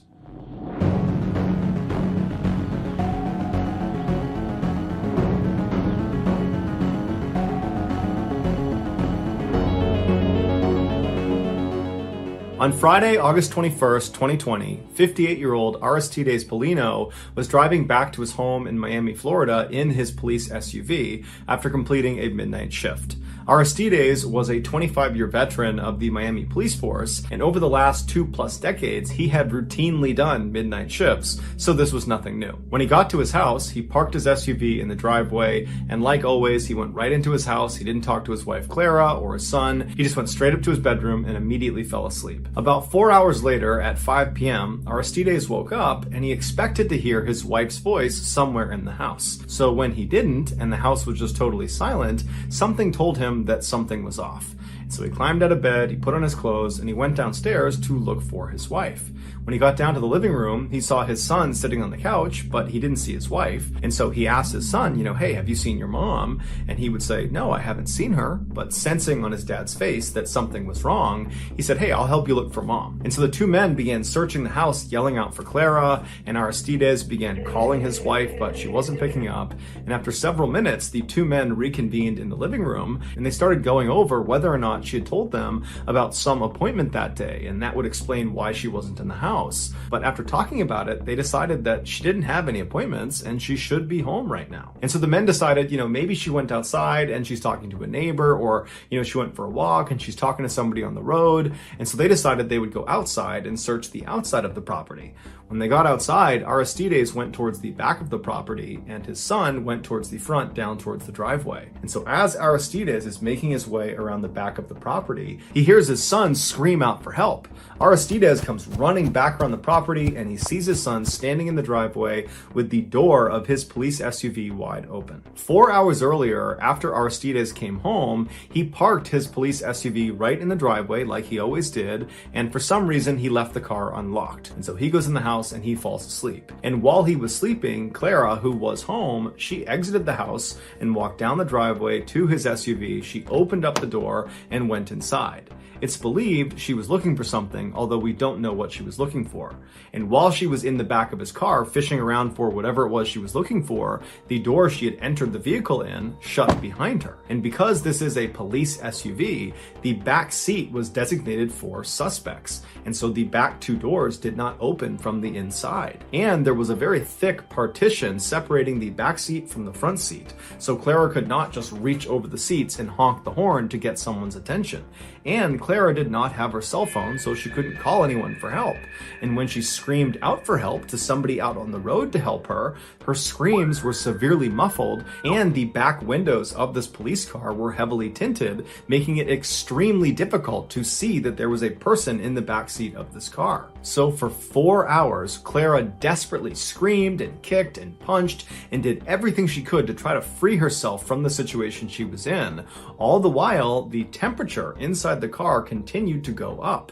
The SUV was parked in full sunlight, no shade whatsoever, and the temperatures that day were over 90 degrees Fahrenheit. And so by the time Clara was ultimately discovered, the inside of that SUV had effectively become an oven. Aristides ran over to his vehicle and he pulled his wife out and he started doing CPR on her, but it was too late. She had died of heat stroke. Her death was ultimately ruled an accident.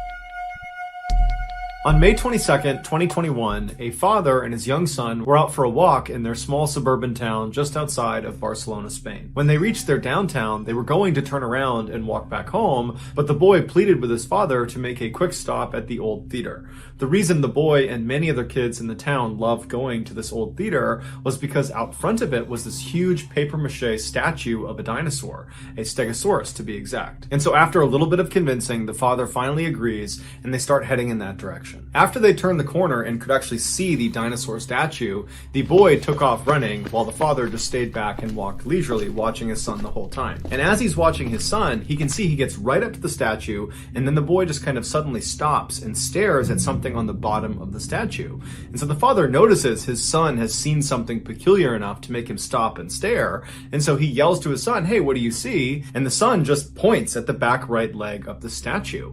And so the father thinks this is really weird, so he jumps jogs up to his son and he crouches down right next to him and looks in the direction his son is pointing. And at first, the father believes all his son is pointing at is this fairly obvious crack on the outside of the statue on the back right leg. And he's thinking his son has just noticed that the statue is kind of falling apart. But as he's looking at this crack that his son is pointing at, he realized his son was not pointing at the crack. He was pointing at what was behind the crack, what was inside the dinosaur statue.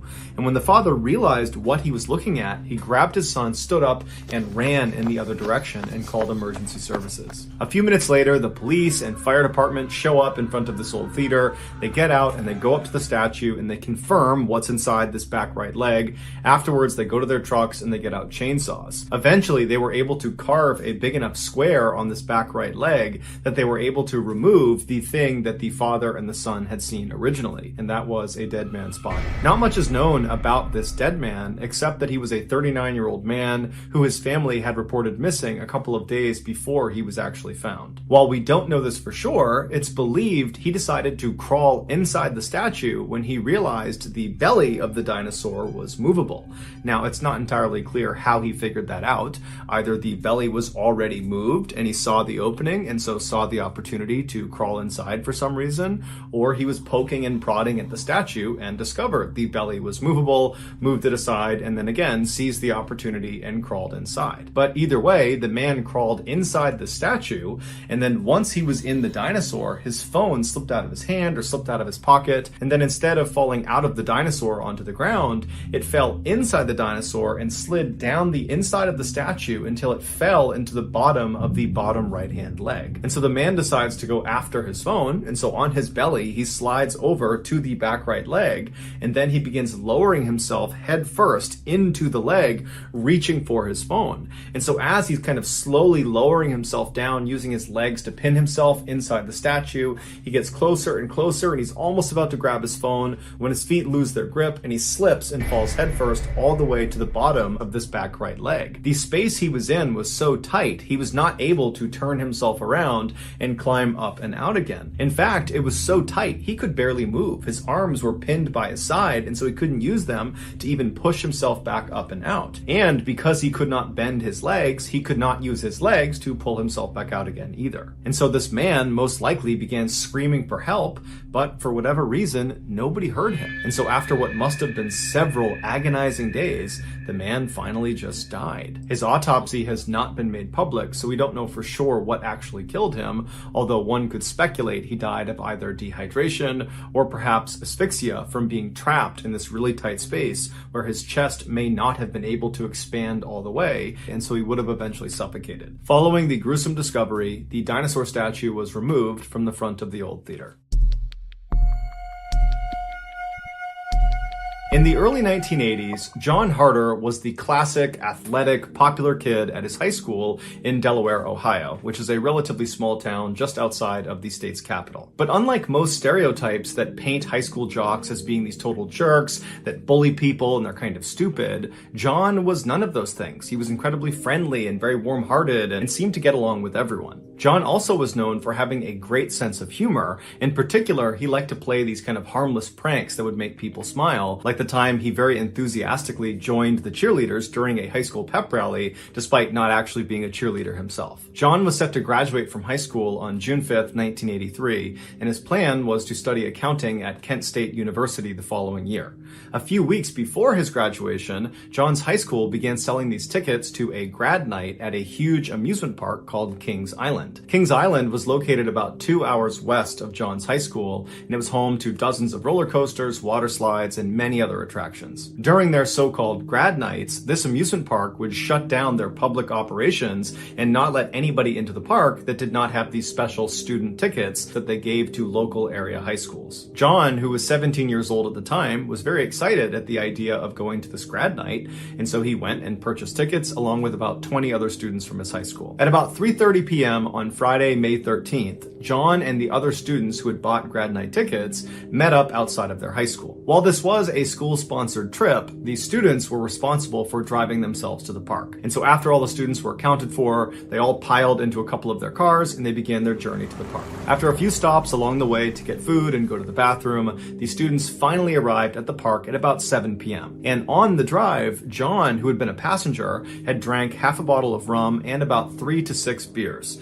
And so when he got out, he could barely stand. He was so drunk. And so the students made their way over to the front gate. They showed the attendant their grad night ticket and they were allowed inside. And surprisingly, despite it being this special night where only people with these tickets were allowed in, it was still pretty crowded. There were lots of students that apparently wanted to come to this event. Once John and the rest of the students from the Delaware High School had come inside the park, there was no rule that they had to stick together for the duration of their time there. And so they all kind of broke into their separate groups and went their separate ways. In John's particular group was his girlfriend Pam. And for the first hour they were in the park together, all they did was bicker and fight. Onlookers would say John looked visibly upset and very emotional and very drunk. By 8:30 p.m., when John's group had gotten in line for this roller coaster, John was now openly saying, "I don't want to be here anymore. I just want to go home." It was pretty obvious he was still just mad at Pam, and that's why he was saying all this, was just trying to make Pam feel bad. And so some of the group members told John, just, "Hey man, calm down. You're overreacting. Just try to enjoy this ride, and then afterwards we'll get some food. It'll be fine." But it was pretty clear that John was really worked up and seemed incapable of having a good time at this point. But regardless, John and the rest of the group, they got on this ride at about 9 p.m. and then after the ride was over, they disembarked and they walked away from the ride to regroup and figure out what was next. And they're looking around and John is nowhere to be found. And so after waiting for a few minutes and actually walking around looking for him, they decided that, you know what, he was really upset before he got on this ride. He probably just wanted to walk away and be by himself for a bit. I'm sure we'll see him later in the night. So John's group, without John, just continued going around the park, going on different rides. And for the next few hours, they kind of forgot about John. It wasn't until the end of the night when over the loudspeaker, the park officials said, "Okay, we're closing the park now," that they started walking out and wondering where John was. And they were convinced, you know what, I'm sure he's back at the cars. He's probably waiting for us because he just wants to go home. And so they leave the park, they get out to their cars in the lot, and John's not there. And so at this point, the group's starting to get a little bit concerned because no one knows where he is. They're meeting up with the other groups from their high school. No one's seen John. And so they're all just kind of staring at the front gate, waiting for John to come out, but he doesn't. And then eventually the lights in the park start shutting down and the security guard comes out front and locks the front gate. And that's when the group knew they had a problem. After an extensive investigation by police, this is their best guess as to what happened to John. After John and his small group rode that roller coaster around 9 p.m., John very quickly disembarked the ride before anybody else in his group could see him. And then John stumbled his way towards the replica Eiffel Tower that this park was famous for. This tower stood at about 300 feet tall and was built to be an exact replica of the Eiffel Tower in Paris, France, but this one at Kings Island was only a third the size. It had 3 elevators that went up the center of the structure, and the elevators would stop at a 50-foot platform and a 275-foot platform where guests could look out and have a great view of the park. While today, the only way to access these 2 viewing platforms is through these elevators, at the time John was at the park in 1983, the park actually had a flight of stairs that went from the ground all the way to the very top of the tower that went right up the middle of the structure, and the public was allowed to take these stairs all the way up to the first platform, that 50-foot platform. And while the stairs did actually continue beyond that, up to the 275-foot platform, the public was not allowed to go any higher on the stairs than that first platform. And so if you took these stairs, once you got to the 50-foot platform, there would be a big fence right on the stairwell preventing you from going any farther, and it says authorized personnel only, don't go any farther. And so the only people that would walk up those additional flights of stairs were staff that had a special key. When John stumbled his way over to the base of this replica tower, he did not get on an elevator. Instead, he took the stairs. So he made his way up to the 50-foot platform, and then when he got to this 6-foot tall gate preventing him from going any farther, he just climbed up and over it and continued walking up the stairs, and nobody stopped him. He finally came to a stop just below the 275-foot mark, and so he's on the stairwell, and at this point he turns and faces the inside of the tower. It's all these metal beams all over the place, and he climbs over the railing of the stairs he's on, and he climbs onto this narrow beam that's actually a part of the support structure of this tower, and he grabs onto the beam above him and just begins walking along this beam towards the center of the tower where the 3 elevator shafts are. Now, there's no safety net net on either side of John. So if he slips and falls, he's falling hundreds of feet to the ground. And if he keeps walking and actually gets into the elevator shaft, there's nothing protecting him from being struck by one of the elevators, because the people who built this tower were not thinking about people walking on these exposed beams hundreds of feet up into the air. This is a totally dangerous and unauthorized area. But John just continues shimmying across this beam until he does get to the middle of the tower, and now he's literally standing looking down into the elevator shafts. And as he's most likely looking around, admiring where he was, one of the elevator cars below him began to start moving. To understand what happens next, you need to have a rudimentary understanding of how this elevator worked. A large metal rope was attached to the top of the elevator car, and from there it was thread up the elevator shaft all the way to the top, where it was fed through a pulley that was anchored to the ceiling, and then that rope was fed right back down the shaft to the bottom, where it was attached to a counterweight. A counterweight is just a large heavy weight that's designed to balance this elevator car on this pulley system. Without the weight, the elevator car would just slip off of that pulley. And so anytime the elevator car moved up, the counterweight would move down, and vice versa, making sure that car was always balanced. And so John is standing right on the edge of this elevator shaft, presumably just kind of looking around, admiring where he was, when down below him, that elevator car starts to move, and it starts to actually descend away from John. And so the car itself is not necessarily a threat to John. However, its counterweight is, because if the car is going down, its counterweight is going up, and it's right in the path of John. And so as John is leaning out over the shaft looking around, this counterweight comes screaming up and picks him off of the beam he's on and carries him up into the shaft. The impact on John was so strong that it's believed he was actually impaled on some of the exposed metal wiring on top of this counterweight, and he got totally tangled up in all of the cables on top of there. And so as John is desperately trying to free himself, the elevator operator, there was always a staff member inside of these elevator cars, he actually noticed when John got stuck on the counterweight. But of course, this worker would have no idea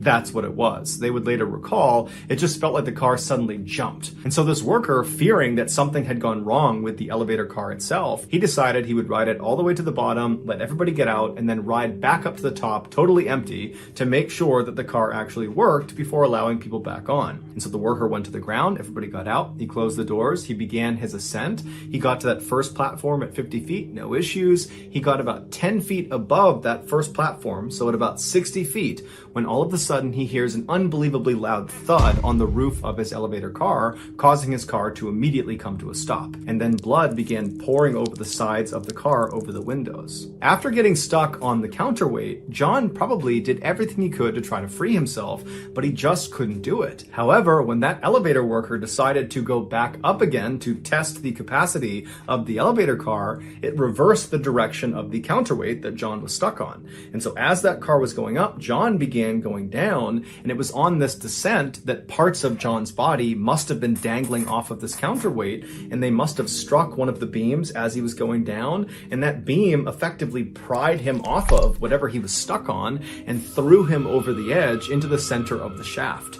And so John would fall 200 feet and he would land on top of that elevator car, dying instantly. The park was very quick to block off the ride and the whole scene and got police involved very quickly. So only a very small number of guests and employees were aware an accident had even happened, and very few of them were aware that it had been a fatal accident. As for the police, they knew they had a dead body, but they had no way to identify the body. There was no ID cards on John, and so they had no way to let his friends know that were in the park or to tell his family. And so it wasn't until that night, when John's friends are out in the parking lot waiting for John to come out again, that they got really worried, and they went up and spoke to a security guard at the front of the park. And that security guard, after hearing their story, would tell them that actually there had been an accident in the park and there was a body, and the police are still trying to identify this body. And so maybe you guys want to go over to the hospital and see if it's your friend.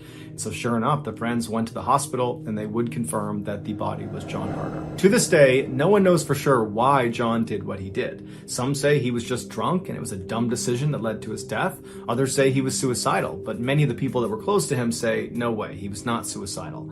And other people say, John, he loved attention, and so perhaps this was a dangerous stunt gone too far. But regardless of his reasons, John had clearly intentionally entered an area that was off limits, and it got him killed. So that's going to do it, guys. If you found the secret in today's episode, let us know in the comment section what it is and where you found it. So give us the timestamp. And if you're the first to do that, we'll pin you at the top of the comment section. If you got something out of today's episode and you haven't done this already, the next time the like button asks you to be a reference on their job application, say yes. And then when their company calls you, proceed to tell them how unqualified and terrible the like button is. Also, please subscribe to our channel and turn on all notifications so you don't miss any of our weekly 2 or 3 video uploads. We are now selling merchandise like flannels, hats, mugs, stickers, a whole bunch of stuff. If you want to buy official Mr. Ballen merch, go to shopmrballen.com. Also follow our shop's Instagram page. The username is shopmrballen. There you will find all upcoming promotions and deals. If you want to get in touch with me, you can direct message me on Instagram or on Twitter. My username for both platforms is the same. It's johnballen416. I also have a ton of content over on TikTok where my username is MrBallen. We also have a second YouTube channel called MrBallen Shorts where we post random short videos and lost episodes. If you have a story suggestion, please submit it to our subreddit just called Mr. Ballen. It's linked in the description below. So whether I see you on Twitter, Instagram, TikTok, Reddit, YouTube, or some combination, just know that I really appreciate your support, and until next time, that's going to do it. See ya.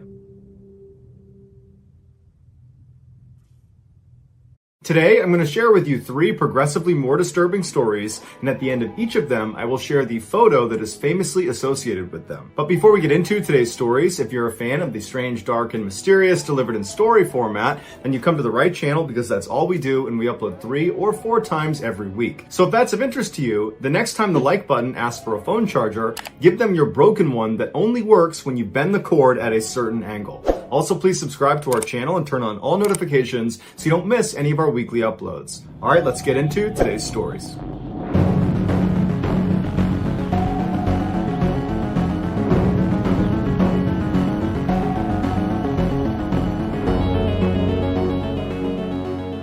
On December 17, 1903, the Wright brothers successfully flew the world's first motor-operated airplane. By 1910, airplanes had improved to the point where they were considered a reasonable form of travel, and so people began focusing on how to make them safer. One big safety concern with airplanes at the time was there was no parachute small enough or light enough to be taken on board with passengers.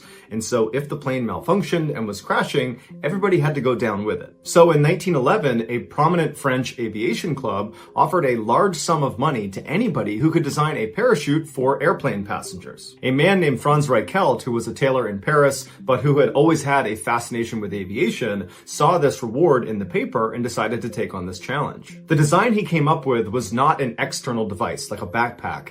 Instead, it was a full suit with foldable bat wings that attached to the passenger's arms and connected all the way down to their ankles. Using his sewing know-how, he stitched up this totally bizarre-looking prototype, and he attached it to a dummy and threw it off of his apartment building.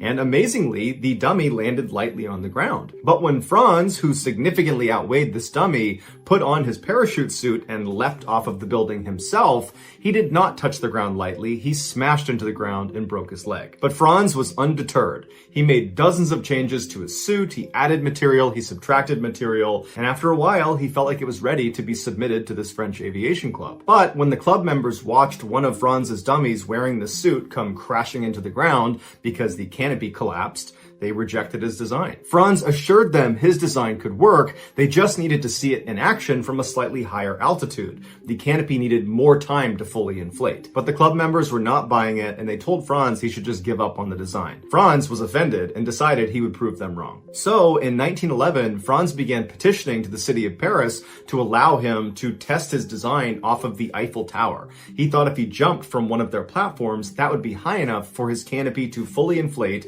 thereby showing that his design really did work. And so for a year, the city of Paris repeatedly rejected Franz every time he asked for the chance to do this. But in 1912, something changed and the city said, okay, you know what, Franz? You can test your parachute on the Eiffel Tower. But what the city didn't know, because Franz had intentionally kept it secret from them, was he didn't intend to launch a dummy off of the Eiffel Tower wearing his suit. He was going to put the parachute suit on and jump off these 17 stories himself. And so on February 4th of that year, Franz arrived at the tower, and standing around the base of it was a throng of people and journalists who had all read about this experiment in the newspaper.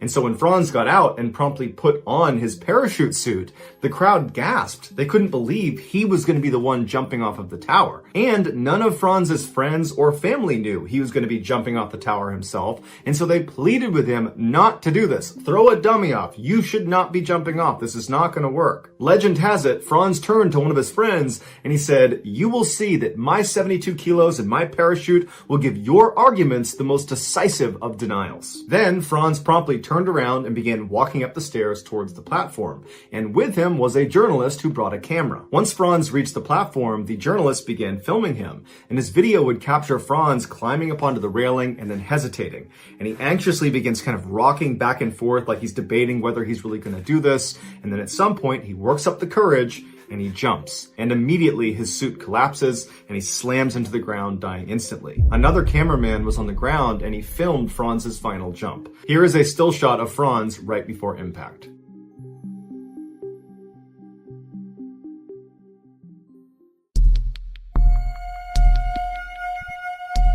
45-year-old Florida man Mike Moylan suddenly shot up in bed and grabbed the sides of his head, wincing in pain. He had a blinding headache. He squinted across the room at the alarm clock. It was 4:30 in the morning on June 28, 2007. Mike got out of bed and tried to stand up, but he immediately got dizzy, so he sat back down again, took a couple of deep breaths, and then he stood up again, and this time he was steady on his feet. He walked across his bedroom into his bathroom where he opened the medicine cabinet, grabbed some painkillers, swallowed 3 of them, and then walked back into his bedroom. Before he lay down again, he noticed there was a dark spot on his pillow. Now, it was dark in his room, so he couldn't really tell what it was, and his wife April was fast asleep in bed with him, so he didn't want to flip the lights on and wake her up, but he had a feeling that that spot was likely blood. And so he ran his hands all over his head to see if there was blood coming off of him, and he found some on his right ear. And so he thought to himself, well, I guess my wife must have elbowed me in my sleep. That's why I'm bleeding, and that's why my head hurts. And so feeling content that that was what happened, he laid back down and waited for the meds to kick in so he could sleep.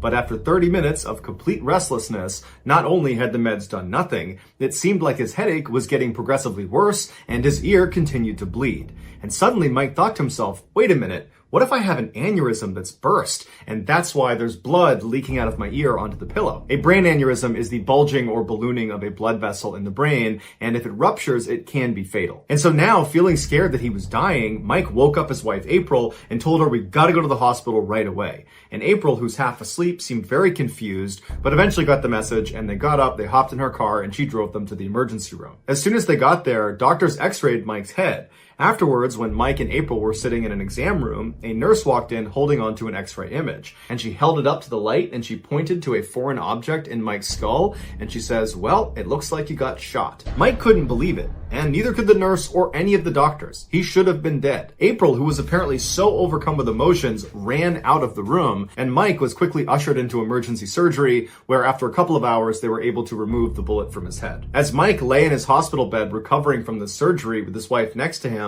the police showed up and began asking questions about what happened. And they initially just believed that a stray bullet must have entered the home and struck Mike in the side of his head. But after speaking to the couple, April revealed that she slept with a pistol underneath her pillow and that maybe it had fired accidentally. And then when they really dug into this and they asked her more questions about this gun underneath her pillow, her story began to unravel, and eventually she would confess that she had in fact tried to kill Mike and shot him while he was sleeping. She told police the reason she did it is she had recently destroyed one of the couple's successful businesses, but Mike had not found out about it yet. And so she decided she would kill him before he could find out. After her confession, Mike was crushed and felt like an idiot, but he would tell police that there were a couple of red flags about his wife that he noticed on the night he actually woke up with this headache. For one, when he told her, hey, I want to go to the hospital because I'm bleeding out of my ear, she apparently took a really long time getting dressed and acted overly confused about what was happening, well beyond the I'm just tired routine.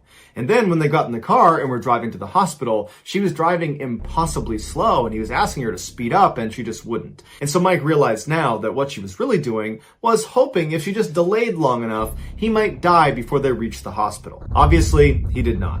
April was jailed on attempted murder charges, but just a year after being in prison, she was released on a plea deal. Here is the image of Mike's x-ray where they discovered he had a bullet in his head.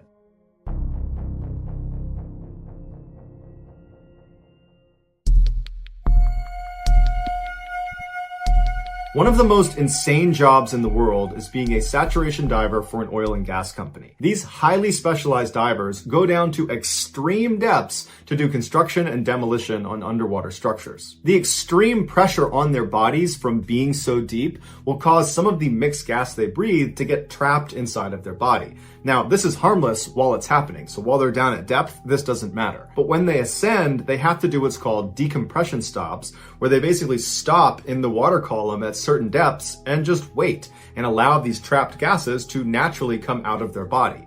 Now, if they skip these decompression stops and just rush to the surface, those trapped gases will not leave their body and they will expand inside of them, causing a condition called decompression sickness or the bends, and it can be fatal. Now, these decompression stops get longer and longer the deeper you go, and in the case of saturation divers, they'll go as deep as 2,000 feet. And for reference, in order to safely ascend from 2,000 feet, it would take you about 33 hours. And so these oil and gas companies can't afford to have their divers taking 33 hours in between dives, and so they came up with a clever workaround. They built a pressurized chamber system on board ships and oil rigs where their divers would live in between their dives. And what this did was, by keeping their divers constantly under pressure, either literally underwater or in this system, the trapped gases inside of them didn't have a chance to expand, and so their divers couldn't get the bends. The divers would live inside of this incredibly cramped chamber for weeks at a time,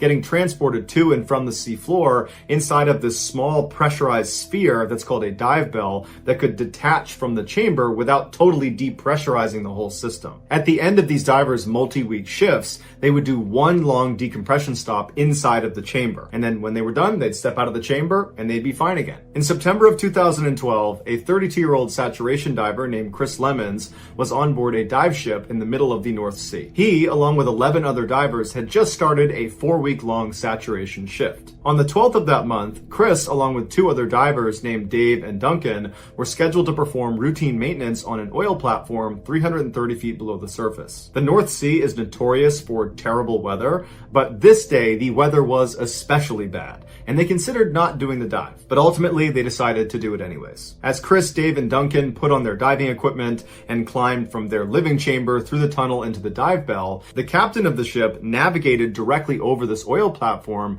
and then flipped on autopilot mode, which activated dynamic positioning. Now, dive ships rely heavily on dynamic positioning, which is really just this high-tech computer that makes sure as soon as you turn it on that the ship does not move from a particular spot in the water. So regardless of the swells and the wind, the ship stays steady. And this is really important when you have divers in the water because the dive bell is connected to the ship and the divers are connected to the dive bell. And so if the ship is moving all over the place, so is the dive bell, and so are the divers, making it impossible for the divers to do their job. Once the captain had the dynamic positioning up and running, the 3 divers sealed the door of the dive bell behind them, and then the dive bell was detached from the chamber and then lowered through a hole in the middle of the ship into the ocean. Once the bell got down to 330 feet, Chris opened up a hatch on the bottom of the dive bell that led directly into the water. Now, because the pressure inside the bell matches the pressure outside the bell, water does not come in through this hole. Duncan was the bellman for the night, so he would not be going out and doing any diving. He would be staying in the bell to support Dave and Chris. And so he helped them get their big helmets on and connected their umbilical to each of them. Sat divers, when they're outside of the bell, are completely reliant on their umbilical. It's this long stretch of tubes and wires that are connected directly to their suit and to their helmet, and it provides air as well as heat and electricity to their lights, and it provides radio communication up to the people on the boat. Once Chris and Dave were all set up, they slipped through the hole at the bottom of the bell, which brought them down to this little platform that was suspended right below the bell, and from there they leapt off all the way down to the sea floor.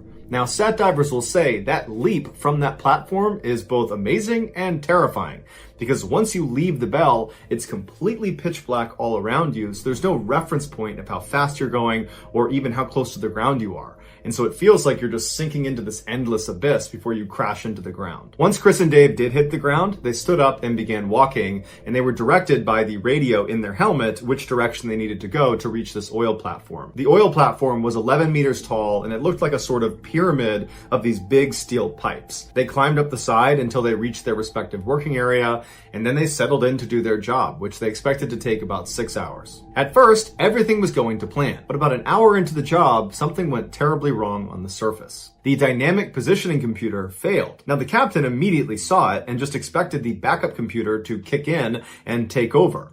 But in a terrible turn of luck, the backup computer also failed. And so very quickly, this huge dive ship began drifting in the rough seas, dragging with it the dive bell and the divers 330 feet below. While the captain struggled to try to fix the system and get it back online and get the ship back on station, another crew member hopped on the radio and called down to Dave and Chris, who were outside of the dive bell, and told them to abandon the structure and get back in the bell ASAP. And Chris and Dave could tell from the urgency in this person's voice that this was no drill, this was serious. Chris and Dave were both positioned on the south side of the structure about halfway up, and their umbilicals were running straight up the structure and then northward because the ship was drifting northward. So neither Chris nor Dave could go around the structure. They needed to go straight up before being able to climb their umbilicals back up to the bell. And so both men began climbing, but they could feel the tension on their umbilical was getting tighter and tighter, and Dave managed to get all the way to the top, and he cleared the lip, and as soon as he was on top, he started getting pulled away from the structure.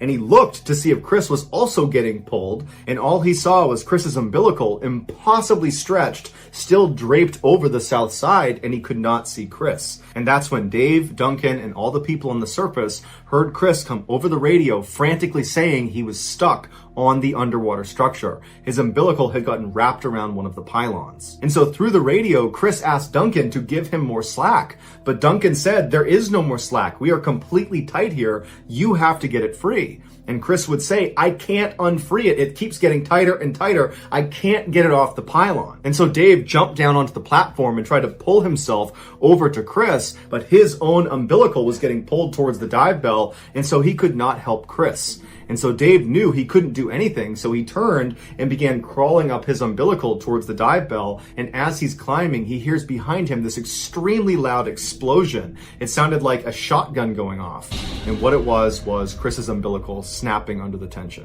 As soon as the umbilical snapped, it sent Chris flying backwards off the structure, falling towards the ocean floor. Without his umbilical, he wouldn't have had light, he wouldn't have had a radio to talk to anybody up on the boat, he wouldn't have had heat, and the water was just barely above freezing, and so he would have been very cold very fast, and he would not have had an air supply.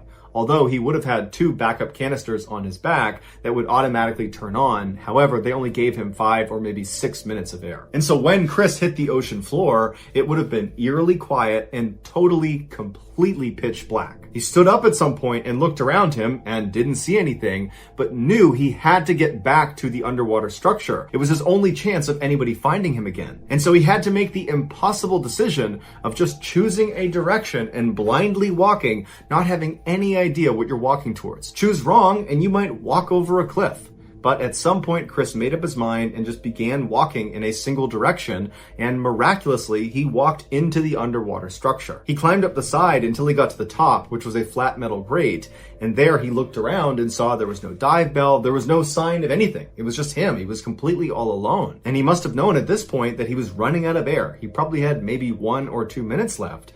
And so he would have been acutely aware that even if they're looking for him, they're not going to find him in time. He's going to die. And at some point, breathing would have become extremely difficult until there was no more air, and then he would have passed out and killed over. Back on the surface, the captain was desperately trying to use manual controls to pilot the ship back over where Chris was, but because of how rough the seas were, it was proving to be nearly impossible. As the captain struggled, other members of the crew launched a remote-controlled vehicle into the water to at least go down and try to find Chris. And so they decided they would just pilot straight to the underwater structure and begin looking around that area. And so for a few anxious minutes, the crew on board the ship watched the camera, which was the live feed coming from this underwater vehicle, as it went through totally dark water. And then at some point on the screen, the structure just appeared, and the vehicle, as it went up towards the top, it got a look at the very top of the structure. And on the screen, they saw Chris lying on his side, totally motionless. At this point, he had been without air for at least 20 minutes. In a last-ditch effort, the captain decided to completely power off the ship and its computer and just do a hard reset, something that you would never do, especially in rough seas, because if it doesn't come back on again, you are dead in the water. But when they turned it back on again, the ship came on and the computer system came back online, including the dynamic positioning computer. And so the captain immediately threw it on autopilot and the ship navigated right over where Chris's last position was. After Chris's umbilical had broken, Dave had managed to climb back up to the bell, and he was just standing underneath that platform right beneath it. And so when the ship got right back over Chris's position, Dave leapt off the platform, got to the seafloor, climbed up the structure, grabbed hold of Chris's body, and hauled him back up into the bell. Once Chris's body was inside the bell, Duncan, the bellman, removed Chris's helmet, and he saw that his face was blue and he was totally lifeless. But Duncan immediately just gave him mouth-to-mouth resuscitation. And after giving him 2 big breaths, Chris came back to life. He started gagging and coughing, and he's looking around wide-eyed, and Duncan and Dave are looking at him like, you gotta be kidding me, you're supposed to be dead. And after about 30 seconds, the color in Chris's face had totally come back, and he was looking at Duncan and Dave and asked them, what happened? And Duncan and Dave didn't have an answer for him. And so instead, all 3 men just started laughing and hugging. They could not believe it. Once Chris was brought back up to the ship, the dive medic looked at him and concluded that nothing was wrong with him. He was perfectly fine, despite the fact he had been without an air supply for over 30 minutes. And 3 weeks after the incident, Chris was back down saturation diving again. Today, scientists don't know how Chris survived. The leading theory is that it was just so cold, it slowed his heart and his brain down, and that somehow kept him alive. But the reality is, his survival is a total mystery. Here is what the crew saw when their remote-controlled vehicle found Chris lying on top of that platform.